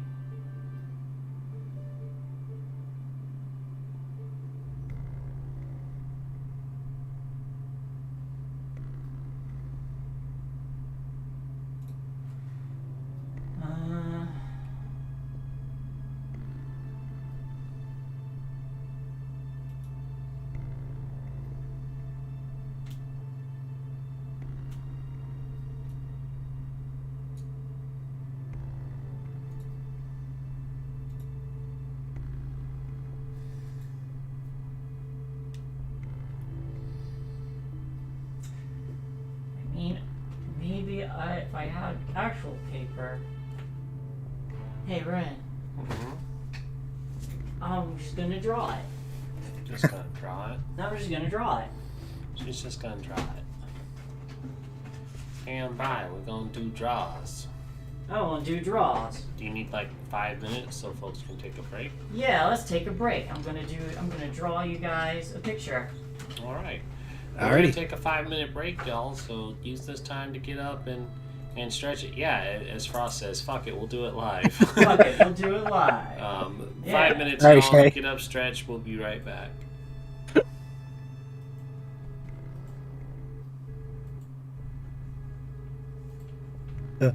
Sorry about that, Shay. No worries.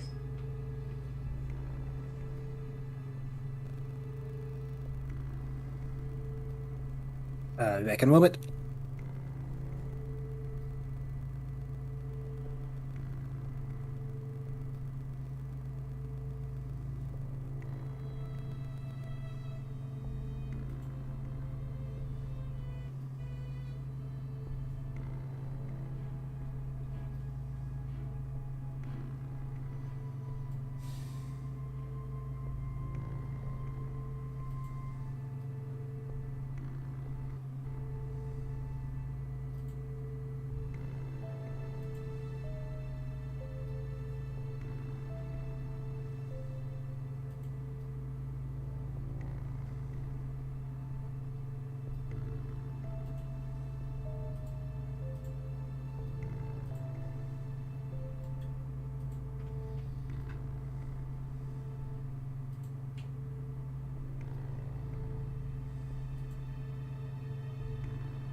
like she's done. Yeah. In record timing. In record timing. Alright. I guess we're just waiting on Stefan. Oh no, you can't see it. You can't see it. Oh, Can't no. see it. Oh no. You gotta hold it back just a little farther. Yeah. You still can't Oh, see but it. you saw it for like a split second. Oh, no. You have to turn your thingy off. I do have to turn my thingy off. Like, it phases in and No. out. No, you just can't see it ever. Yep. It's a mystery. It's a mystery. Whoop. Like I said, even as crude as the drawing may be, it's more than what There it is. There it is. Yeah. Yeah. So I'm just holding that on your side there, but we'll wait for everyone to get back. Once everyone's back, you get to see the drawings of a scarecrow with claws for hands. You did it live. It's actually pretty good for someone with claws for hands.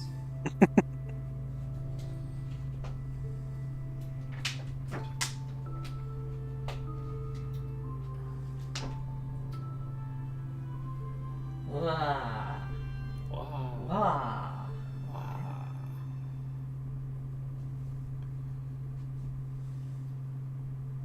Aviary. Oh, right, yeah, 'cause we all have one.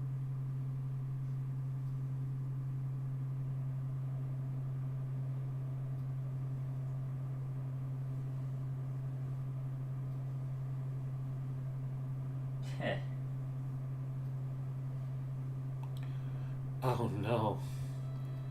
What? So remember those monstrosity sandwiches we saw at McDonald's? Yeah. Apparently Oh, they don't even come assembled. You have to build them yourself. What? So it's even worse. So they have these new combos that are just called Air, Land, and Sea, and it's literally Yeah, I've seen it. It's So they don't even come assembled. You have to put it together yourself. You know why they don't come assembled? So they don't get hit with sandwich tax. So they can it's so they can upcharge this shit and say you're paying for the experience. But yes, also the sandwich tax. Although these are not sandwiches, these are burgers, hun. So it still doesn't apply. The tax doesn't care about that. Sure it does. It's not No. a sandwich. The law says that hot dogs are sandwiches, and they're not. Well, that's a horse of a different color. that's when you tell people it's not sand, it's kitty litter. Ha! I get that reference. Isn't that called like a gangbang though? Because you have like the fish, the burger, and the chicken. I've never heard of that, but I'm intrigued. That You can't would just be be. Canadian. It's probably just a Canadian thing, you weird bear riders. Hey, that Wait, are we riding bears now? Wait, No, I may want to go to Canada now. It was a post that I put in earlier. There is a Pulitzer Prize equivalent story that is in Canadian history that is basically a lady fucking a bear. Oh, Yeah. so it's like that really bad fanfic of Daenerys in Game of Thrones, Yeah. but with a bear. But an actual top award-winning bestseller story. Yep, just about a lady who has sex with a bear. And not just like has sex with a bear, but greatly detailed. So, yeah, when I saw it, I posted it, and I just had like a stares at Dougler and Felis. And Felis, of course, just proudly chanted the national anthem. So, you know, As he does. as he does. But yes, now you've been fuck, we're weird, honestly. gifted. No getting around it. Yep. We try to say we're just quirky, but no, we're fucking weird. Listen, America doesn't have much more to stand on, to the point that we blocked the pillow guy from taking pillows into Canada, or y'all blocked the pillow guy from taking pillows into Canada to support the Rainbow Truckers, which is what I shouldn't call them now, because the Rainbow Truckers are actually really great people, and these idiots are not.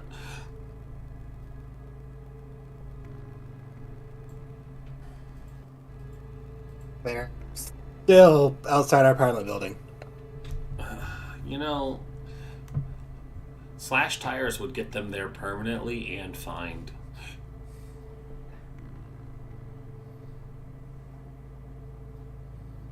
I'm just saying, y'all should get them towed.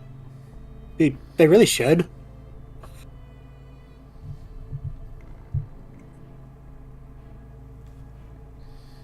Hey, I think some of them everybody actually. Stefan I back? think so. There he is. All right. Yes, everybody is back now. Welcome back, everyone. Now we get to see how I just scribble drawed the imitation of Clapperclaw, a scarecrow with claws for hands. How they might draw a picture given inkpot, quill, and no, this isn't how they would draw it. There would be like ink splotches all over it. Hello. Close enough. Close enough.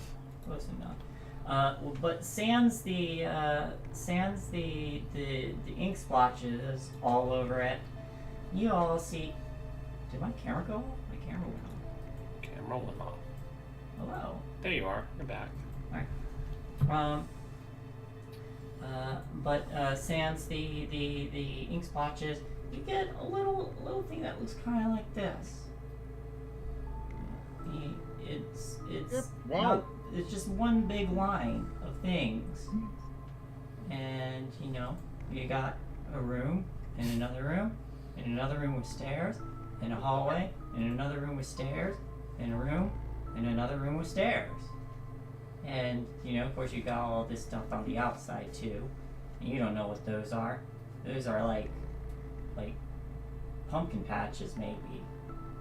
Or So there are two parts, different maybe. rooms with stairs? There are three different rooms with stairs. Okay, there are 3 different rooms. Yes, and Will will point to the first 2 round rooms and say, I don't know if they're probably not all going to be there at once, but those are the places that they usually stay,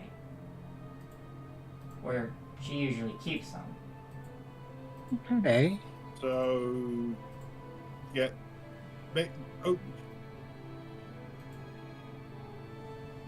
This arm the outer 2 rooms so that there's an escape route, and then just keep flushing them back as we go, like after effects of a particularly good curry.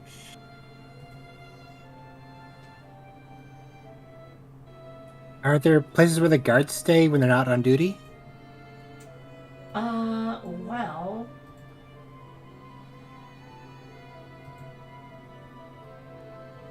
I mean, as far as like the 10 guards go, they kind of fall softly before the orc girl speaks up and says, "Ha, we can lead them away. That shouldn't be a problem for us. We know how not to get caught."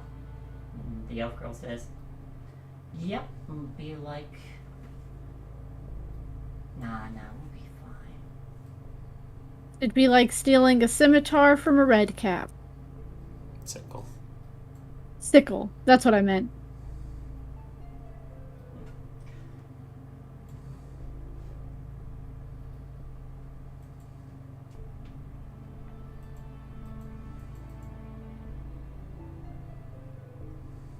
But I don't know how long we'll be able to keep them, occupied. The dwarf kid speaks up. Could probably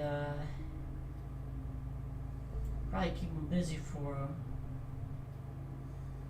a while, but if y'all are going in, and Will pauses for a minute, if we're going in and you're gonna be taking me in all tied up and everything, maybe wait and distracting them.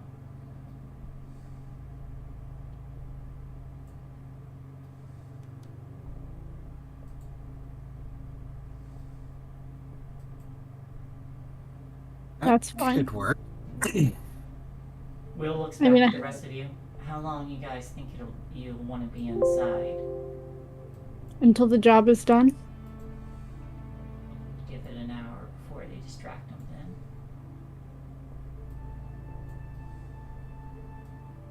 I don't suppose any of you know her weakness, do you? I was going to say, send out the oil can to just sort of stand there, pipe just bent over towards the side, going, "Hello, boys. Fancy a good time?"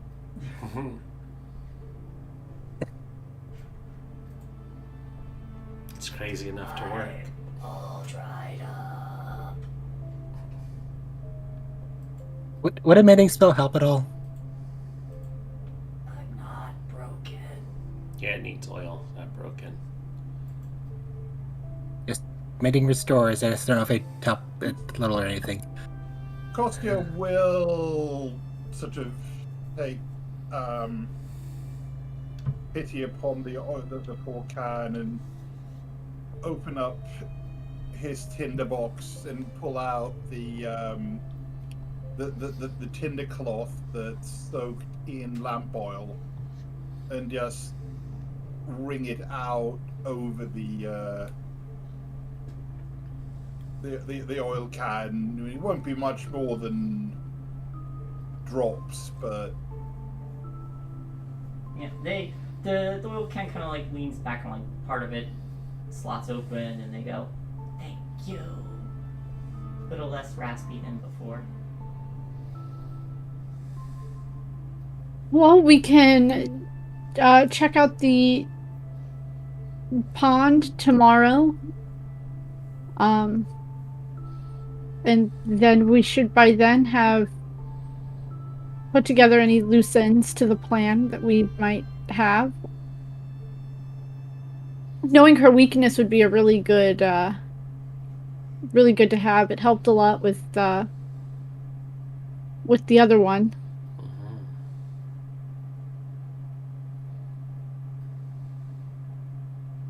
I'm afraid I don't know that her weakness, or this would probably be much easier. Maybe we can find out at the pond. The unicorn's supposed to know things. Copperclaw, you were in. Do you know it? Clapperclaw shakes their stag skull. Makes sense.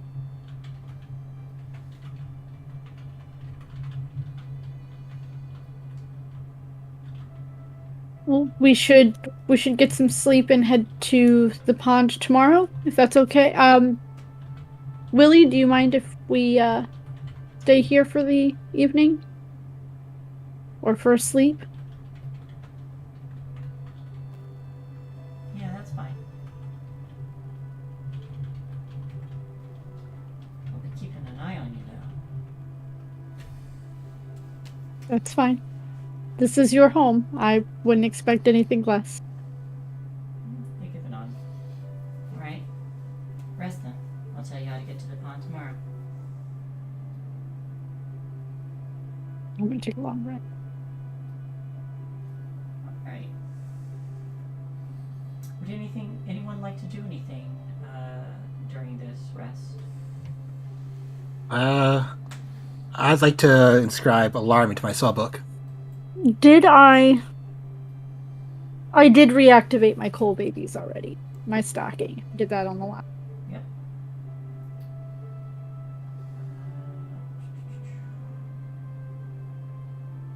No. She's just gonna sleep. I'm good with just resting. Alright. One thing I want to check.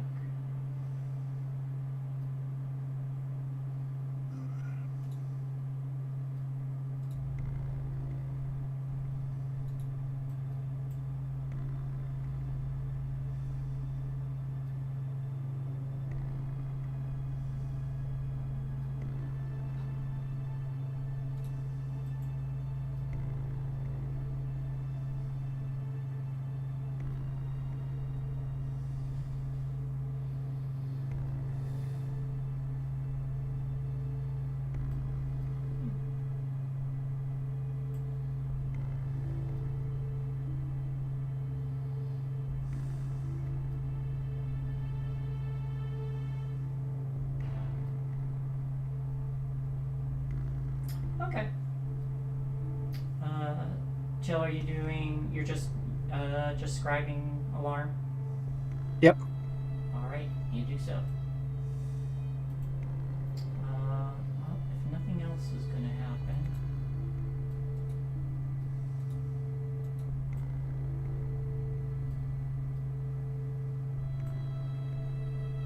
you all are sleeping in a safe location, so you're not interrupted by anything.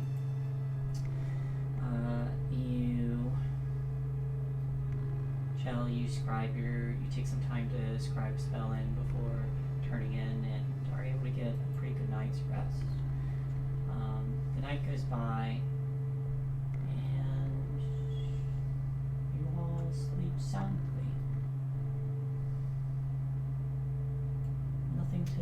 Nothing to interfere or distract you, but you all are able to come to. And in the morning, you all wake to the sound of laughter coming from outside, and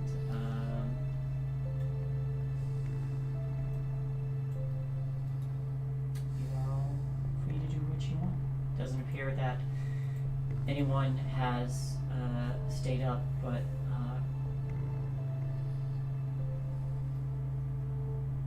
I think we should just head straight for the pond so we can keep going if we've got children to save. yeah. So Shira, you wake up with a cat on your face. Aw. Aww. I pet the cat. The little displacer beast kitten starts to purr. Wait, hold on. Hold on. Aha! My hand does not go through it.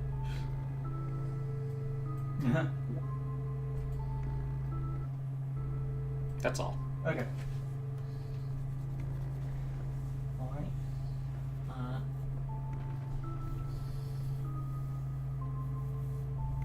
Is there anything you would like to do before poking your heads outside? Nope. We're Nope. gonna get ready to go to the pond. Alright. Yep. And with a tongue and a number of other items tucked into the bag of holding, you all are waking up. Remember to mark off your rations. And We don't eat their food? That's so rude of them. They're letting you use their house. You should be So they eating usually them. serve breakfast. Alright, marking off a star for this Airbnb.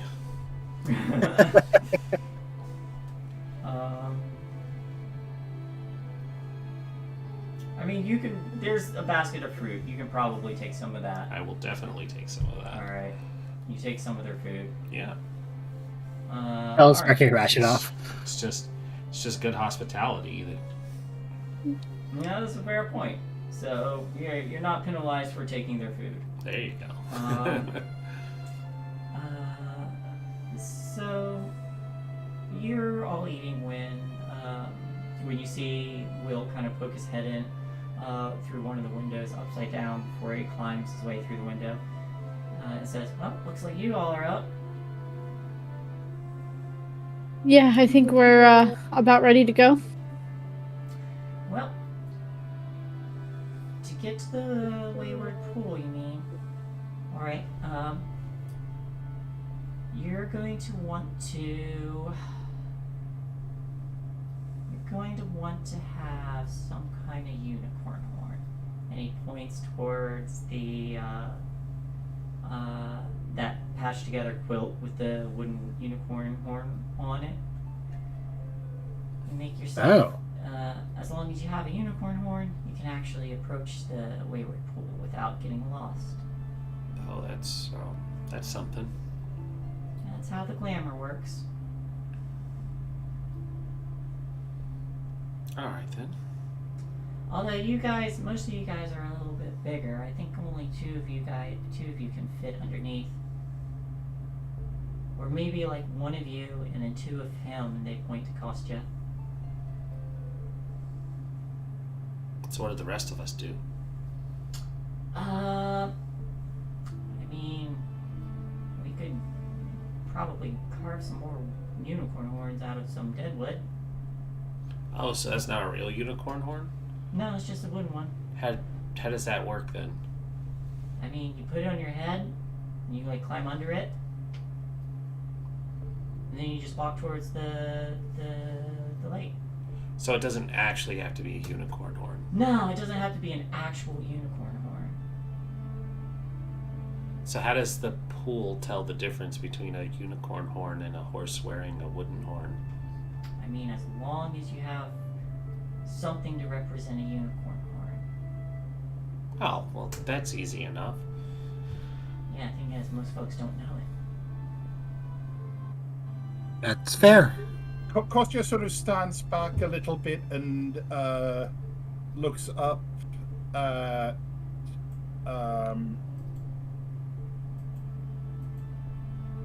Sashir and just does a whirly thing with his hands, and this sparkly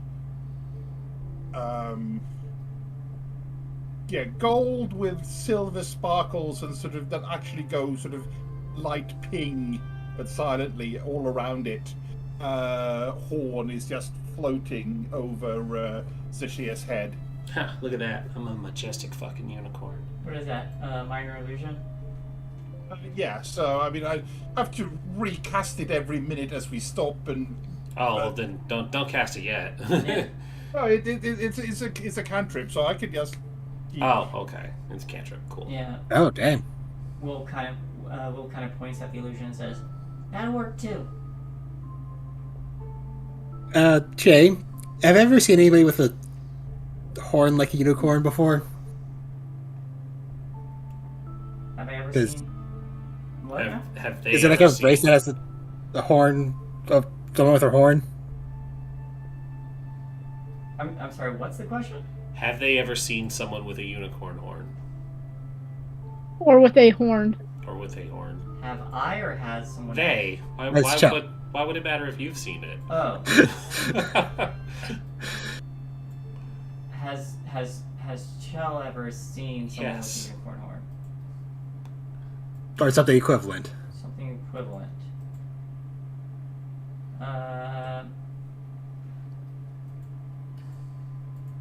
Would you have? Are you talking about like in your past? Yeah, my past. Or Because I've future. Or future. You've seen like representation. Like it's probably fairly easy enough to have seen a unicorn horn. Go ahead and give me a roll me a D100.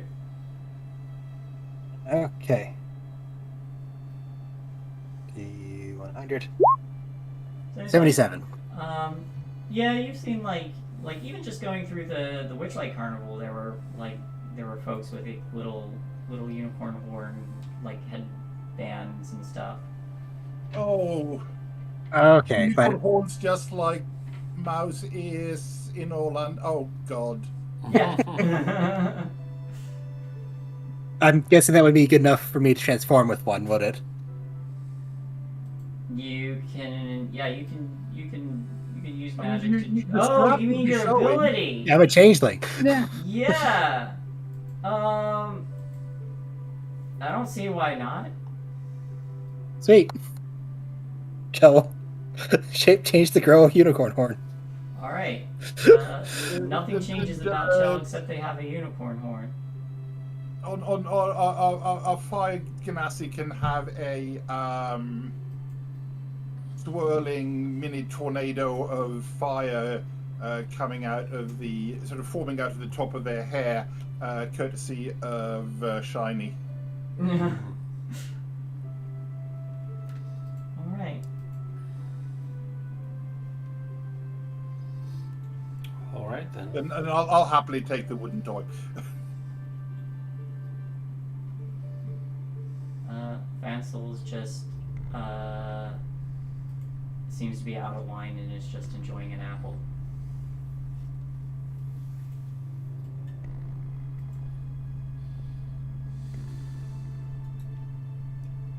Looks like we're ready to go. Unless you'd rather have a different aesthetic.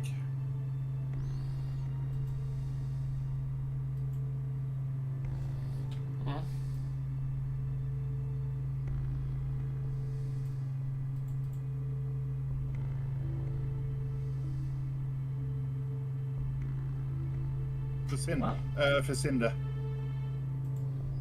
I've got something, but we'll wait till we okay. get closer. Okay. Thank you. So anybody gonna use the... Yeah, we absolutely should. Okay.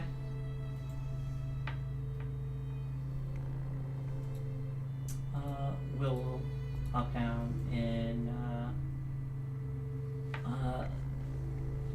as they turn to leave and say, "Alright, it's yours to borrow. Guess I could meet you... Do you want to meet here or closer to Loom Lurch?" Yes. Okay.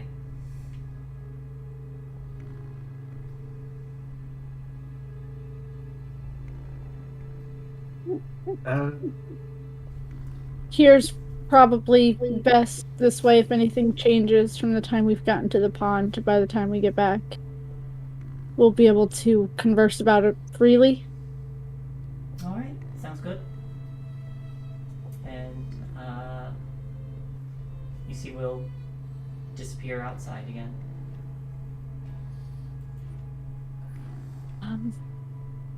After they don't go right away. They pause and go over to the unicorn outfit, just kind of like roll it up and hold it out to whoever takes it. I'll take it. All right. And I guess we'll head out. Giddy up, Cody. Going outside. Giving up a giant snail does anything. Yeah, going outside, you see there's you see one of the kids is pulling another one of the kids. The orc girl is pulling the little dwarf boy out of Sir Mitt's mouth Uh-oh. and laughing. Oh, okay. Yeah, that's kind of a game we play. Youngsters and slime, what are you going to do? Then the elf girl, kind of like sitting in one of the swings, says, "Well, don't you smell like roses?" Just kind of poking fun at them, and they laugh and kind of like sling some of the saliva towards her. She yelps and then hops off the swing and starts chasing him around, and then they start laughing again. But seeing you, the giant toad kind of like hops up to Cinder. I give its tongue a pet. It enjoys it. I wonder what we're going to adopt here. A bunch of children, didn't you hear?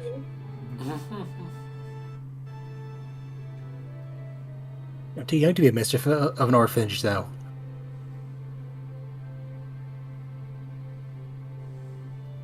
I mean, I'm sure one of these children is going to follow us home. It's just a matter of... Yeah. Carol's actually going to take Paunch off the shoulder and put her on the ground, like, yeah, the kids still want to stay here, so you can stay around and play with them for a bit. Be back after the pond.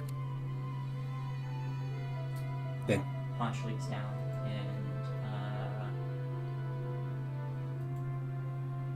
and comes face to face with Star, and they stare at each other. The way cats do.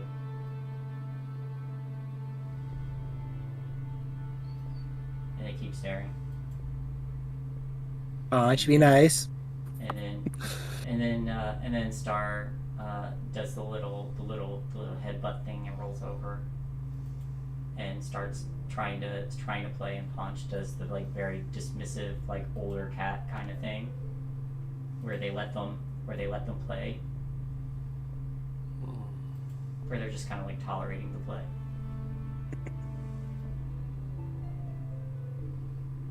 But all right, Paunch stays. We should go. We don't want to burn daylight. It's true. Yep. I was going to call him back with Happy. You climb on the back of Happy, and waiting there for you is this fellow. Just smiling. Staring at Can I roll a dex check, see if I fall from the surprise? Yes, please do, at disadvantage. Oh no. Please fall. Please fall. Commit and 3. 3. And you fall 10 feet off. You okay there? I just slipped. Take 2 points of damage. Ow. Wait, I want to roll intercept Okay. by literally catching them. Aha! It is enough. You dogpile on me. My knight. I literally catch you. You Jokes on y'all. That's the lowest I can roll. Yeah, you catch them and you fall over backwards. It's graceful but not graceful at the same time. Yeah, you catch them princess style. You should be more careful. I'll try to be. Thanks for catching me. Mm-hmm. I'll let them back up.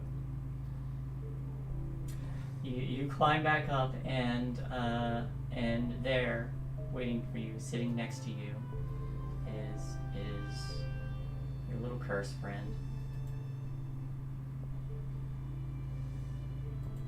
I was giving it side-eye the entire ride.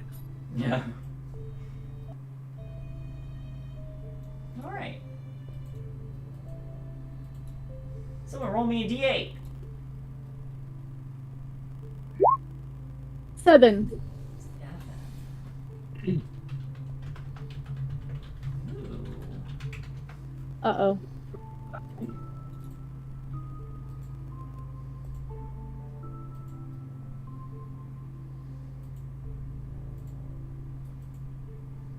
Interesting.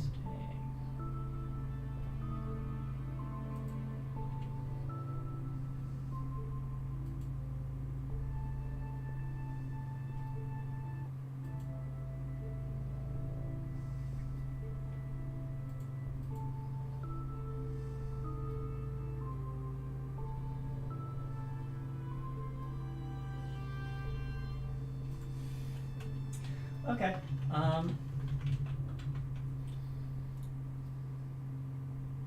What was everyone's passive perception? Who has the highest passive perception? Oh, 14.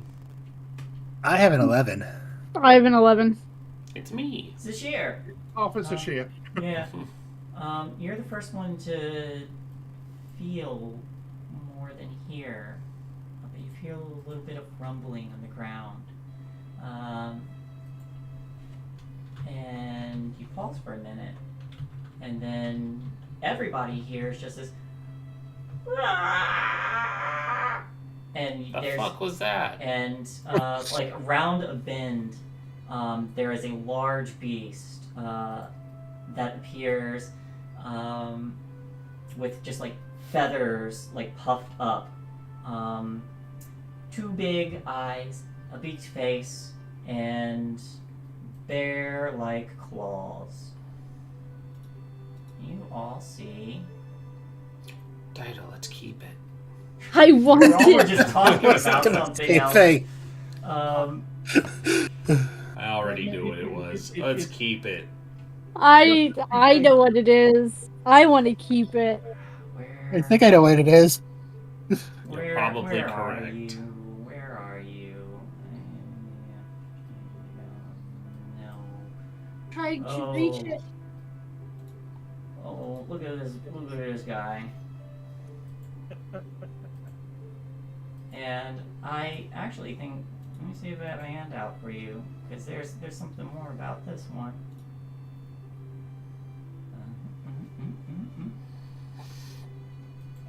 That wonderful mix of absolutely terrifying yet insatiably cute. Mhm. Where are you? Owlbear cublets.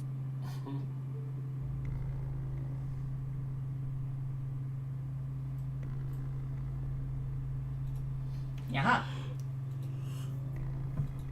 This is specifically what you see running towards you. Oh. There is a Oh. chariot harnessed to this thing, but it is coming straight towards you. Doesn't appear to be interested in who or what's in its way. It is just running with an empty chariot behind it. Whoa, whoa, whoa, whoa, whoa! Where's your whoa? What? I'm gonna cast guidance once you hear, like, can you try to get in the chariot and stop it, maybe? If we pull Happy up next to it?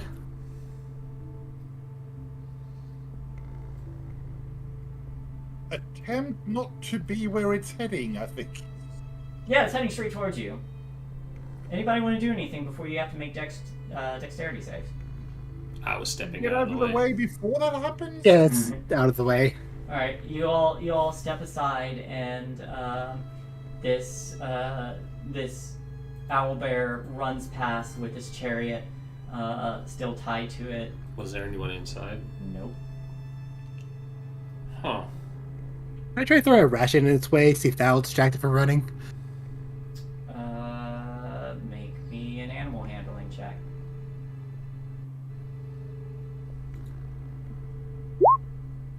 That's a 7. It's still spooked.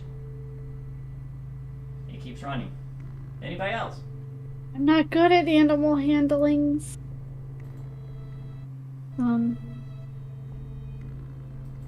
But do we want to try and stop this thing or just let it keep running? Well, it looks like it's in trouble. We shouldn't just let it keep running. We have some fast mounts, we might be able to keep up with it. I'm gonna run after it. Okay. Yeah, I'm gonna try and get on the what Shell had mentioned, trying to get on the back of it, or letting Zashir get on the back of it while we try and All right. rein it up. So Sermit begins to leap forward with you on their back, trying to keep pace with this panicked owl bear. The snail turns and starts riding off again. Vansel has to catch themselves and grab onto the back of the shell because they've been riding on the back of Happy as well.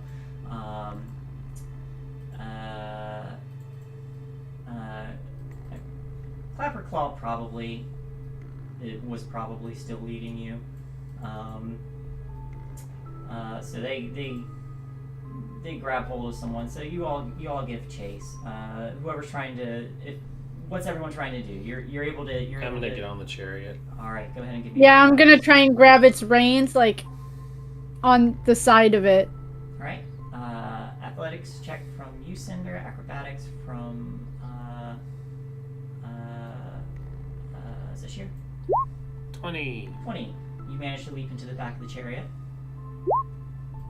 9. You reach out trying to snag the reins, but you don't quite get them. Is Chell or Kostya doing anything? Not Kostya, but Shiny. Shiny is going to reach out and cast animal friendship at this thing by holding up a piece of dried meat from the remains of bacon from breakfast, basically. Okay. All right. Have Shiny give a animal handling at advantage. Okay, and it gets a wisdom. Something or other saving throw. It's my spellcasting ability. Oh, the owlbear gets the same throw? Yeah. That's right. Come on, owlbear. Where are you at?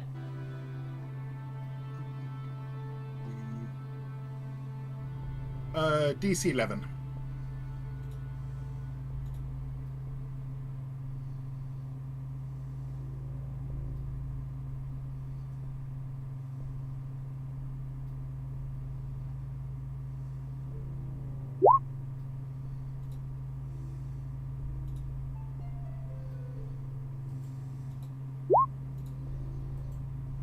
Natural Because it one. might be that it's Natural too one.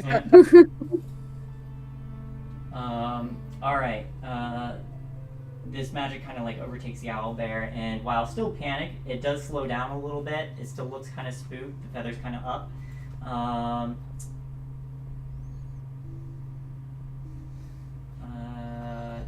Into the next round here. What's everyone want to do?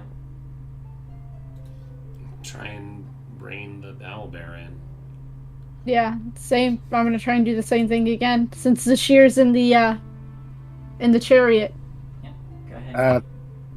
I have guidance cast on here, so I'm I just trying don't- to keep up with the stale.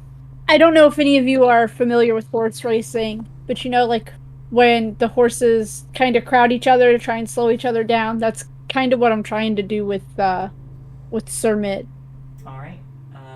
So I want both Zashir and Cinder to give me animal handling at advantage. Zashir, you have a D4.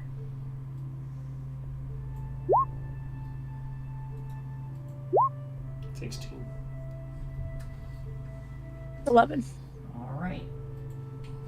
With the two of you working together, and with the animal friendship cast on it, and this just combination of things to try and calm this spooked owl bear, it does kind of start pawing the ground anxiously, and the feathers are still like up for a little bit, but it stops running, and the chariot just kind of like comes to a stop along with it, and it just pads the ground.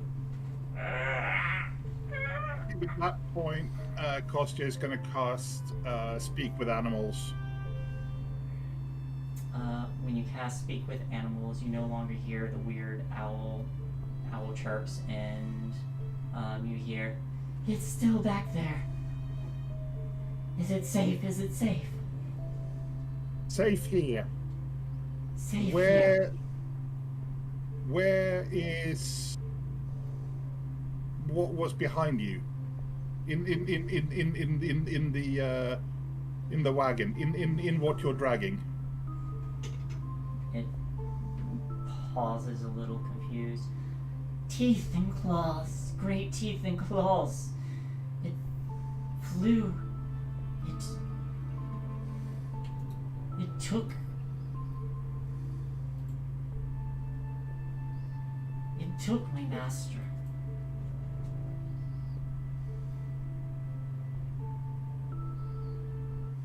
Something big with teeth and claws took whatever was driving the chariot. Great teeth and claws. It snatched him up, plucked him like a worm. Is it Probably no- from the air. Probably from the air? Well, we're dealing with Whether a it's flying the W creature? word or the D word, I don't know.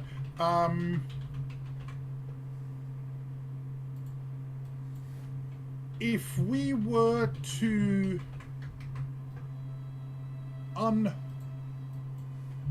unhook you, would you find somewhere safe? Safe. And we go get your master. Master is dead. They plucked him. Ate him as it flew away. Oh, that's horrifying. Yeah, whatever flew away with whoever was in command of the chariot, ate them. Zashir. Is In the chariot, you notice that part of it behind, while it looks very elegant and well made, part of the metal bars on one side are just rent through, Oh, shit. and there is a bit of blood. Yeah, he's probably dead. does he need a new master now? Looks that way. We'd like to come with us? Just add to the menagerie. Is it safe? As safe as it can be. You are safer with us than anywhere else. That is very true. Persuasion check out of advantage.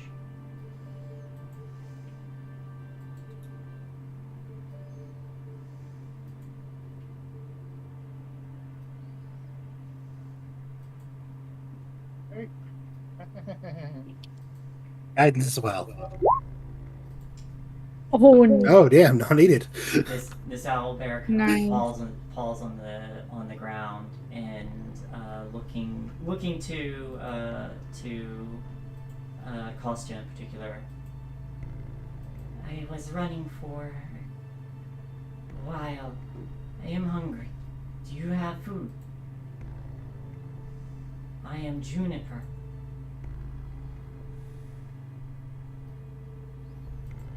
We have a little, Juniper. Shiny. The rest of the leftovers from breakfast. And you pour out the rest of the leftovers, and this owl bear starts picking at the meat. Ignores any like fruits or vegetables, but any meat they begin to eat. And they say, "It is a little snack. I appreciate the snack."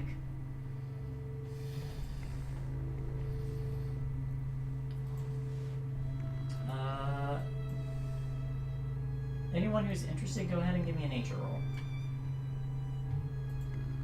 Just for funsies, because 14. I can't be too Nice. bad at this. I knew I would be. Modified 20. Kostya and Gel. As I just smear my makeup. The two of you know that as a big creature, much like the giant toad who has been just gradually eating insects, and your giant snail which eats leaves, this thing eats a large quantity of meat every day. You need at least 8 pounds of meat to feed this girl. A goodly brace of rabbits. We're gonna start hunting in.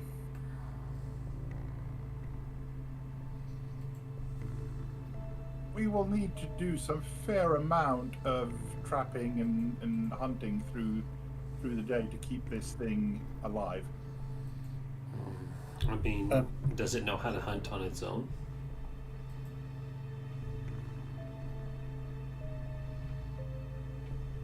Have you find your own food out here? If we unhook you. I could hunt, yes. Usually I was just given great meat. In exchange for meat, I carried them around. Yeah, it checks out. Is there anything else in the carriage, maybe? Give me an investigation check.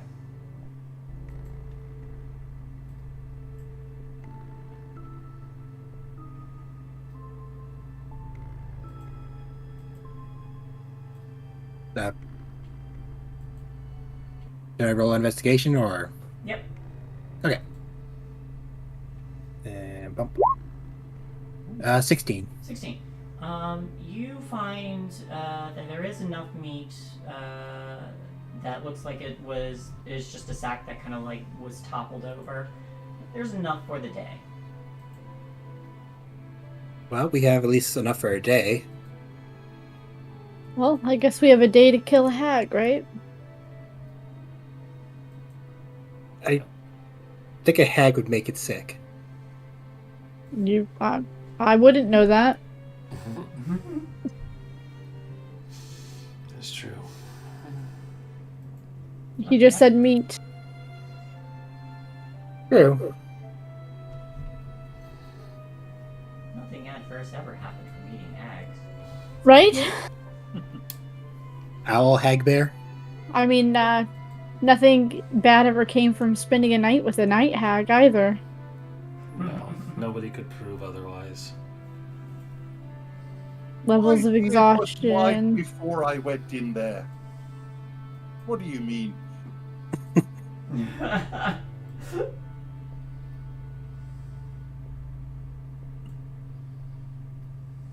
All right, I guess we'll continue with. Well, we know, With, Shell. You were asking what we were gonna adopt from here. You got yeah, your answer. let me go ahead and just give you Juniper sheet now too. That is what you guys rolled on.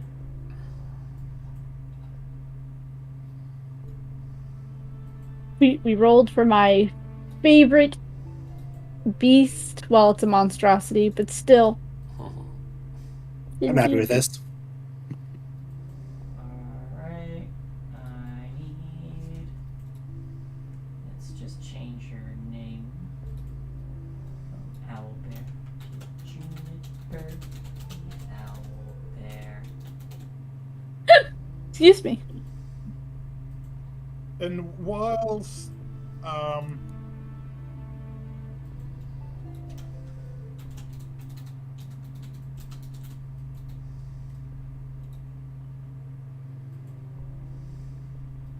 Kostya has sort of done the initial bits and pieces, I don't think we should let Kostya drive. On the basis that he can't actually see over the edge of the chariot. That's fine. Somebody who actually can, handle this should steer. Yeah, you know the way that you see people driving very short. People driving around in large Lincoln Continental sort of style things.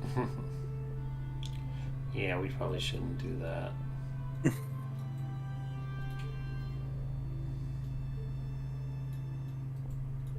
Just add that to your menagerie. Oh dear.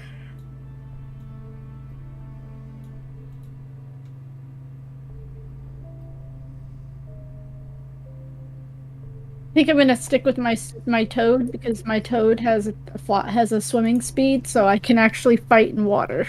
I'll drive it then, I guess. That's fine. Alright, it is a tame owl bear, so it's not difficult. She knows what to do. She's had this job for a while. And about 2 people can fit in that chariot, along with their gear. So, you all begin to move again, and, oops.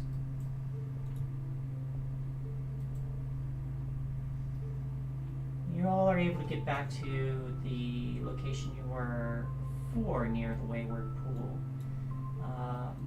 As you approach, what do you all do? I think Cinder's gonna use the unicorn blanket thing.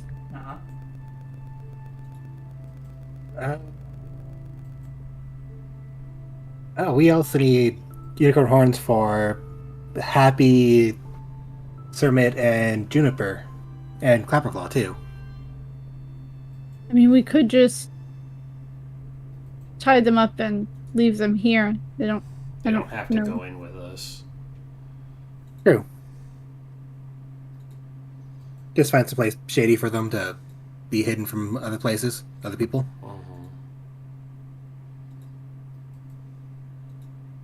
Yeah. I think that would be the best idea for them. Alright. So, you all hitch your mounts out to the side and start making your way. Make it away. Make your way. Make my way. Making your way to the pool itself. Utilizing whatever means are at your disposal to fabricate horns and unicorn horns. Yeah, the blankety thing didn't come with a horn. You said there was a hole, like in the fabric. So like the fabric, it's like a little blanket. There's like a little drape that you can look out of. Was this traditionally like that sex blanket that Yiddish people use? It's just got the little hole in it. Keep people chaste. Or not Probably. chaste, but, not be too lewd and vulgar. Yeah, probably. Gross. Alright. Lovely. But it's like it's just like a little unicorn like wooden horse head on a stick with a blanket draped over it. Okay, so it's got a unicorn head. Okay. Yes. Oh, you described it like it was a horn being put into the hole. Yeah, that's what. No. Yeah.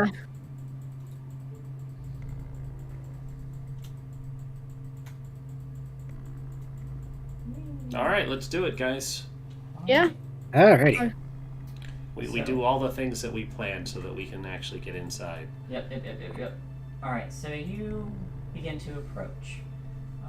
And this time, when you draw closer, once you pass that 1,000 mark point, that lake is no longer perpetually that far away from you. It actually starts to draw closer.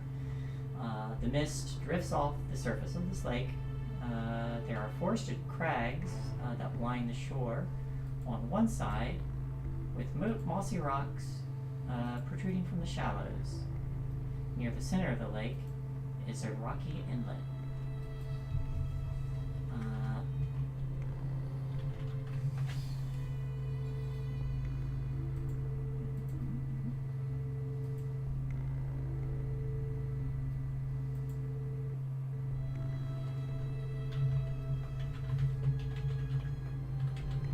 Okay, that's just all extra information on how to approach.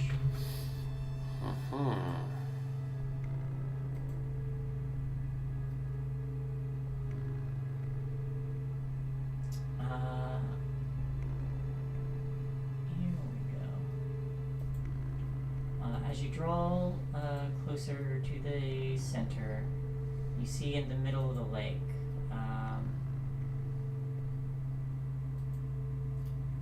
there's about a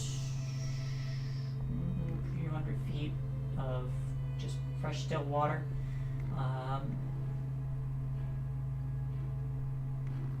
But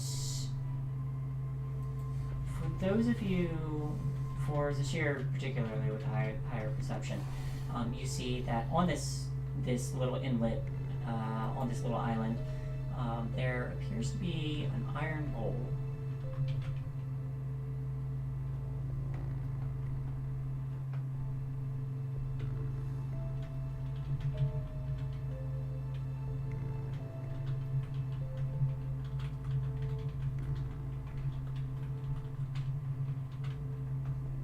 An iron bowl. Yep. Hard to tell from this far out, but I'll approach it. okay. I think Zashir's the only one who has a passive perception that can see it. Yeah. Mm-hmm. There's something up ahead. A bowl. I'll go take a look. You do have to swim to it. I will swim to it. So you are able to swim your way out to it. It's about 250 feet. But getting there, it's a little island, wide enough to accommodate all of you if you had all come over. But at the highest point on this inlet, you get a better look at this bowl, and in this iron bowl, it's just filled with coals. It's just filled with what? It's filled with coal. Coal? Yep. Like you are able to light it. And go ahead and give me, I guess, a history check. All these things that I'm good at. 1. 1. Mm. It's a bowl. It's a bowl. Probably It's used for filled something. with coal. I light it on fire. Alright. You light it on fire. And after you take the moment to spark flame into this bowl, about a minute goes by before the lakeshore mists suddenly part, and see a majestic figure just standing on the lake's surface. As she approaches you,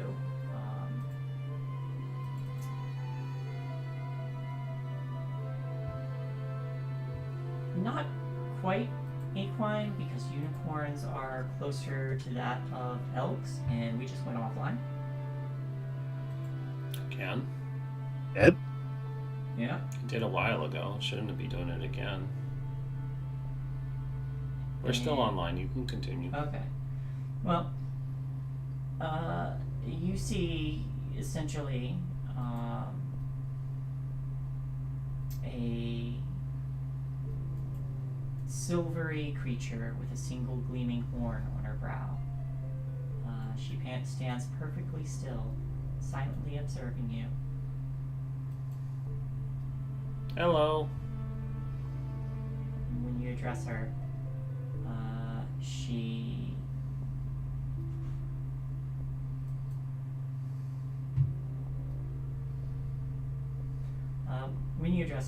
you hear in your head, telepathically, "Why have you come?" Oh, you know. Why are we here again? You say with your party 250 feet on the other shore. Yeah. Why are we here again? We're looking for the hag's weakness. We are looking for the hag's weakness, and I bow. We were told you could help. So please help. I see you intend to... Kill the crap out of them. Well, I can impart what information I know. Alas, their weakness I am unsure of. But I sense one of you might have the means of discovering that. And you see her eyes shift back towards your party. There is an item in one of their possessions. Uh-huh. A number of magical items, but one of them has a familiar attunement to Scabatha Nightshade. I assume this is the hag you are in question. Yeah, the one that's here. We already killed Bavlorna, so she's not important.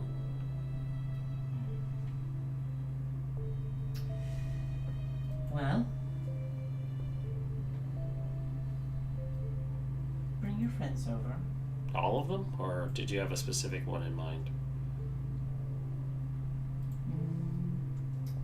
They can all come if they want.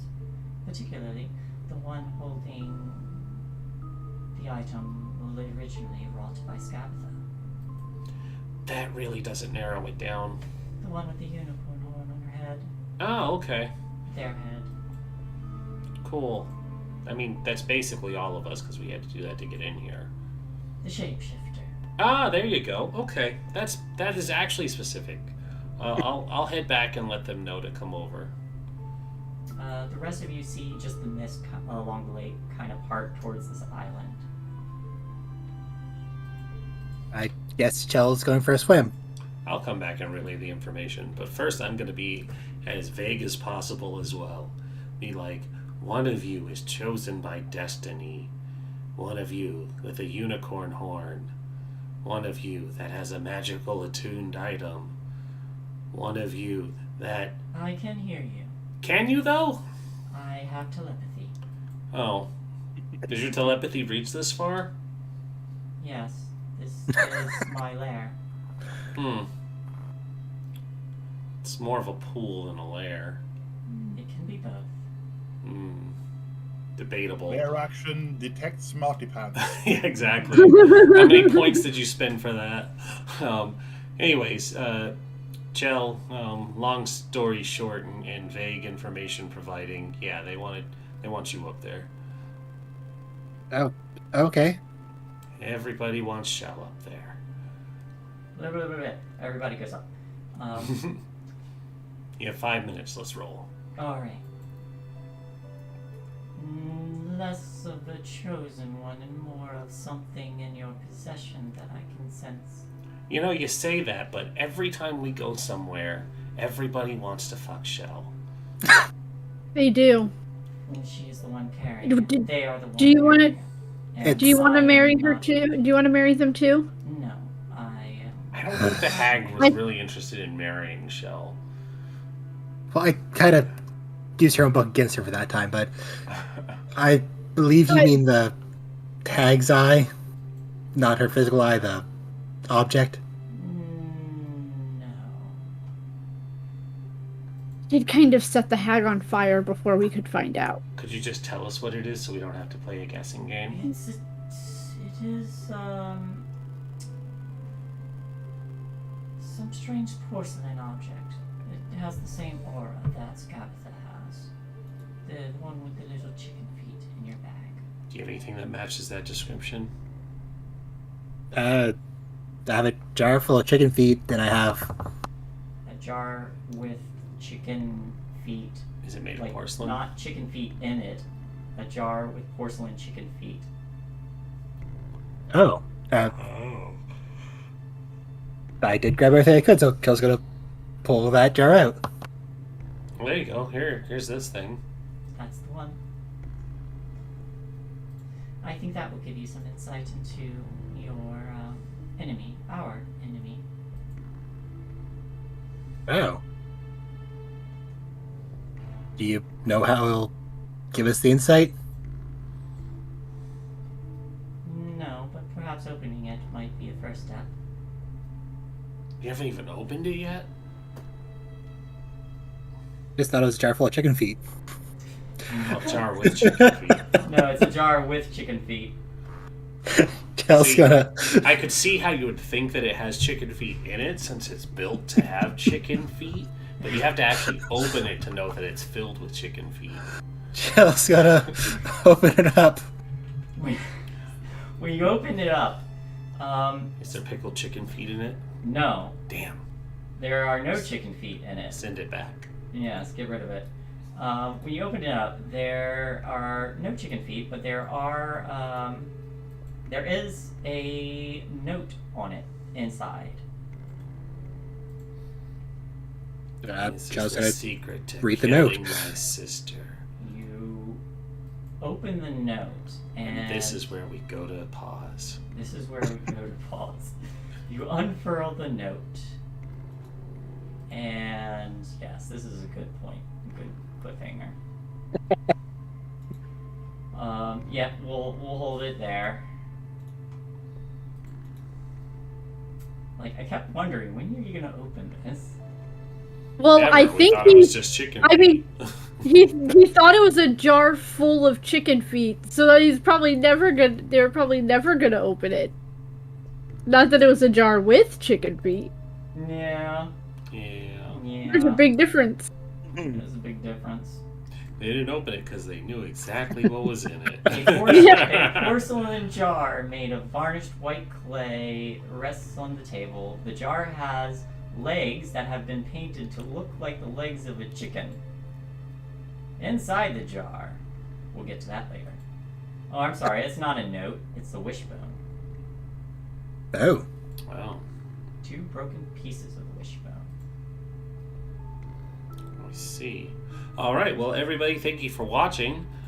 We will be back next week for more of Wild Beyond the Witchlight. Woo! Woo! Have a great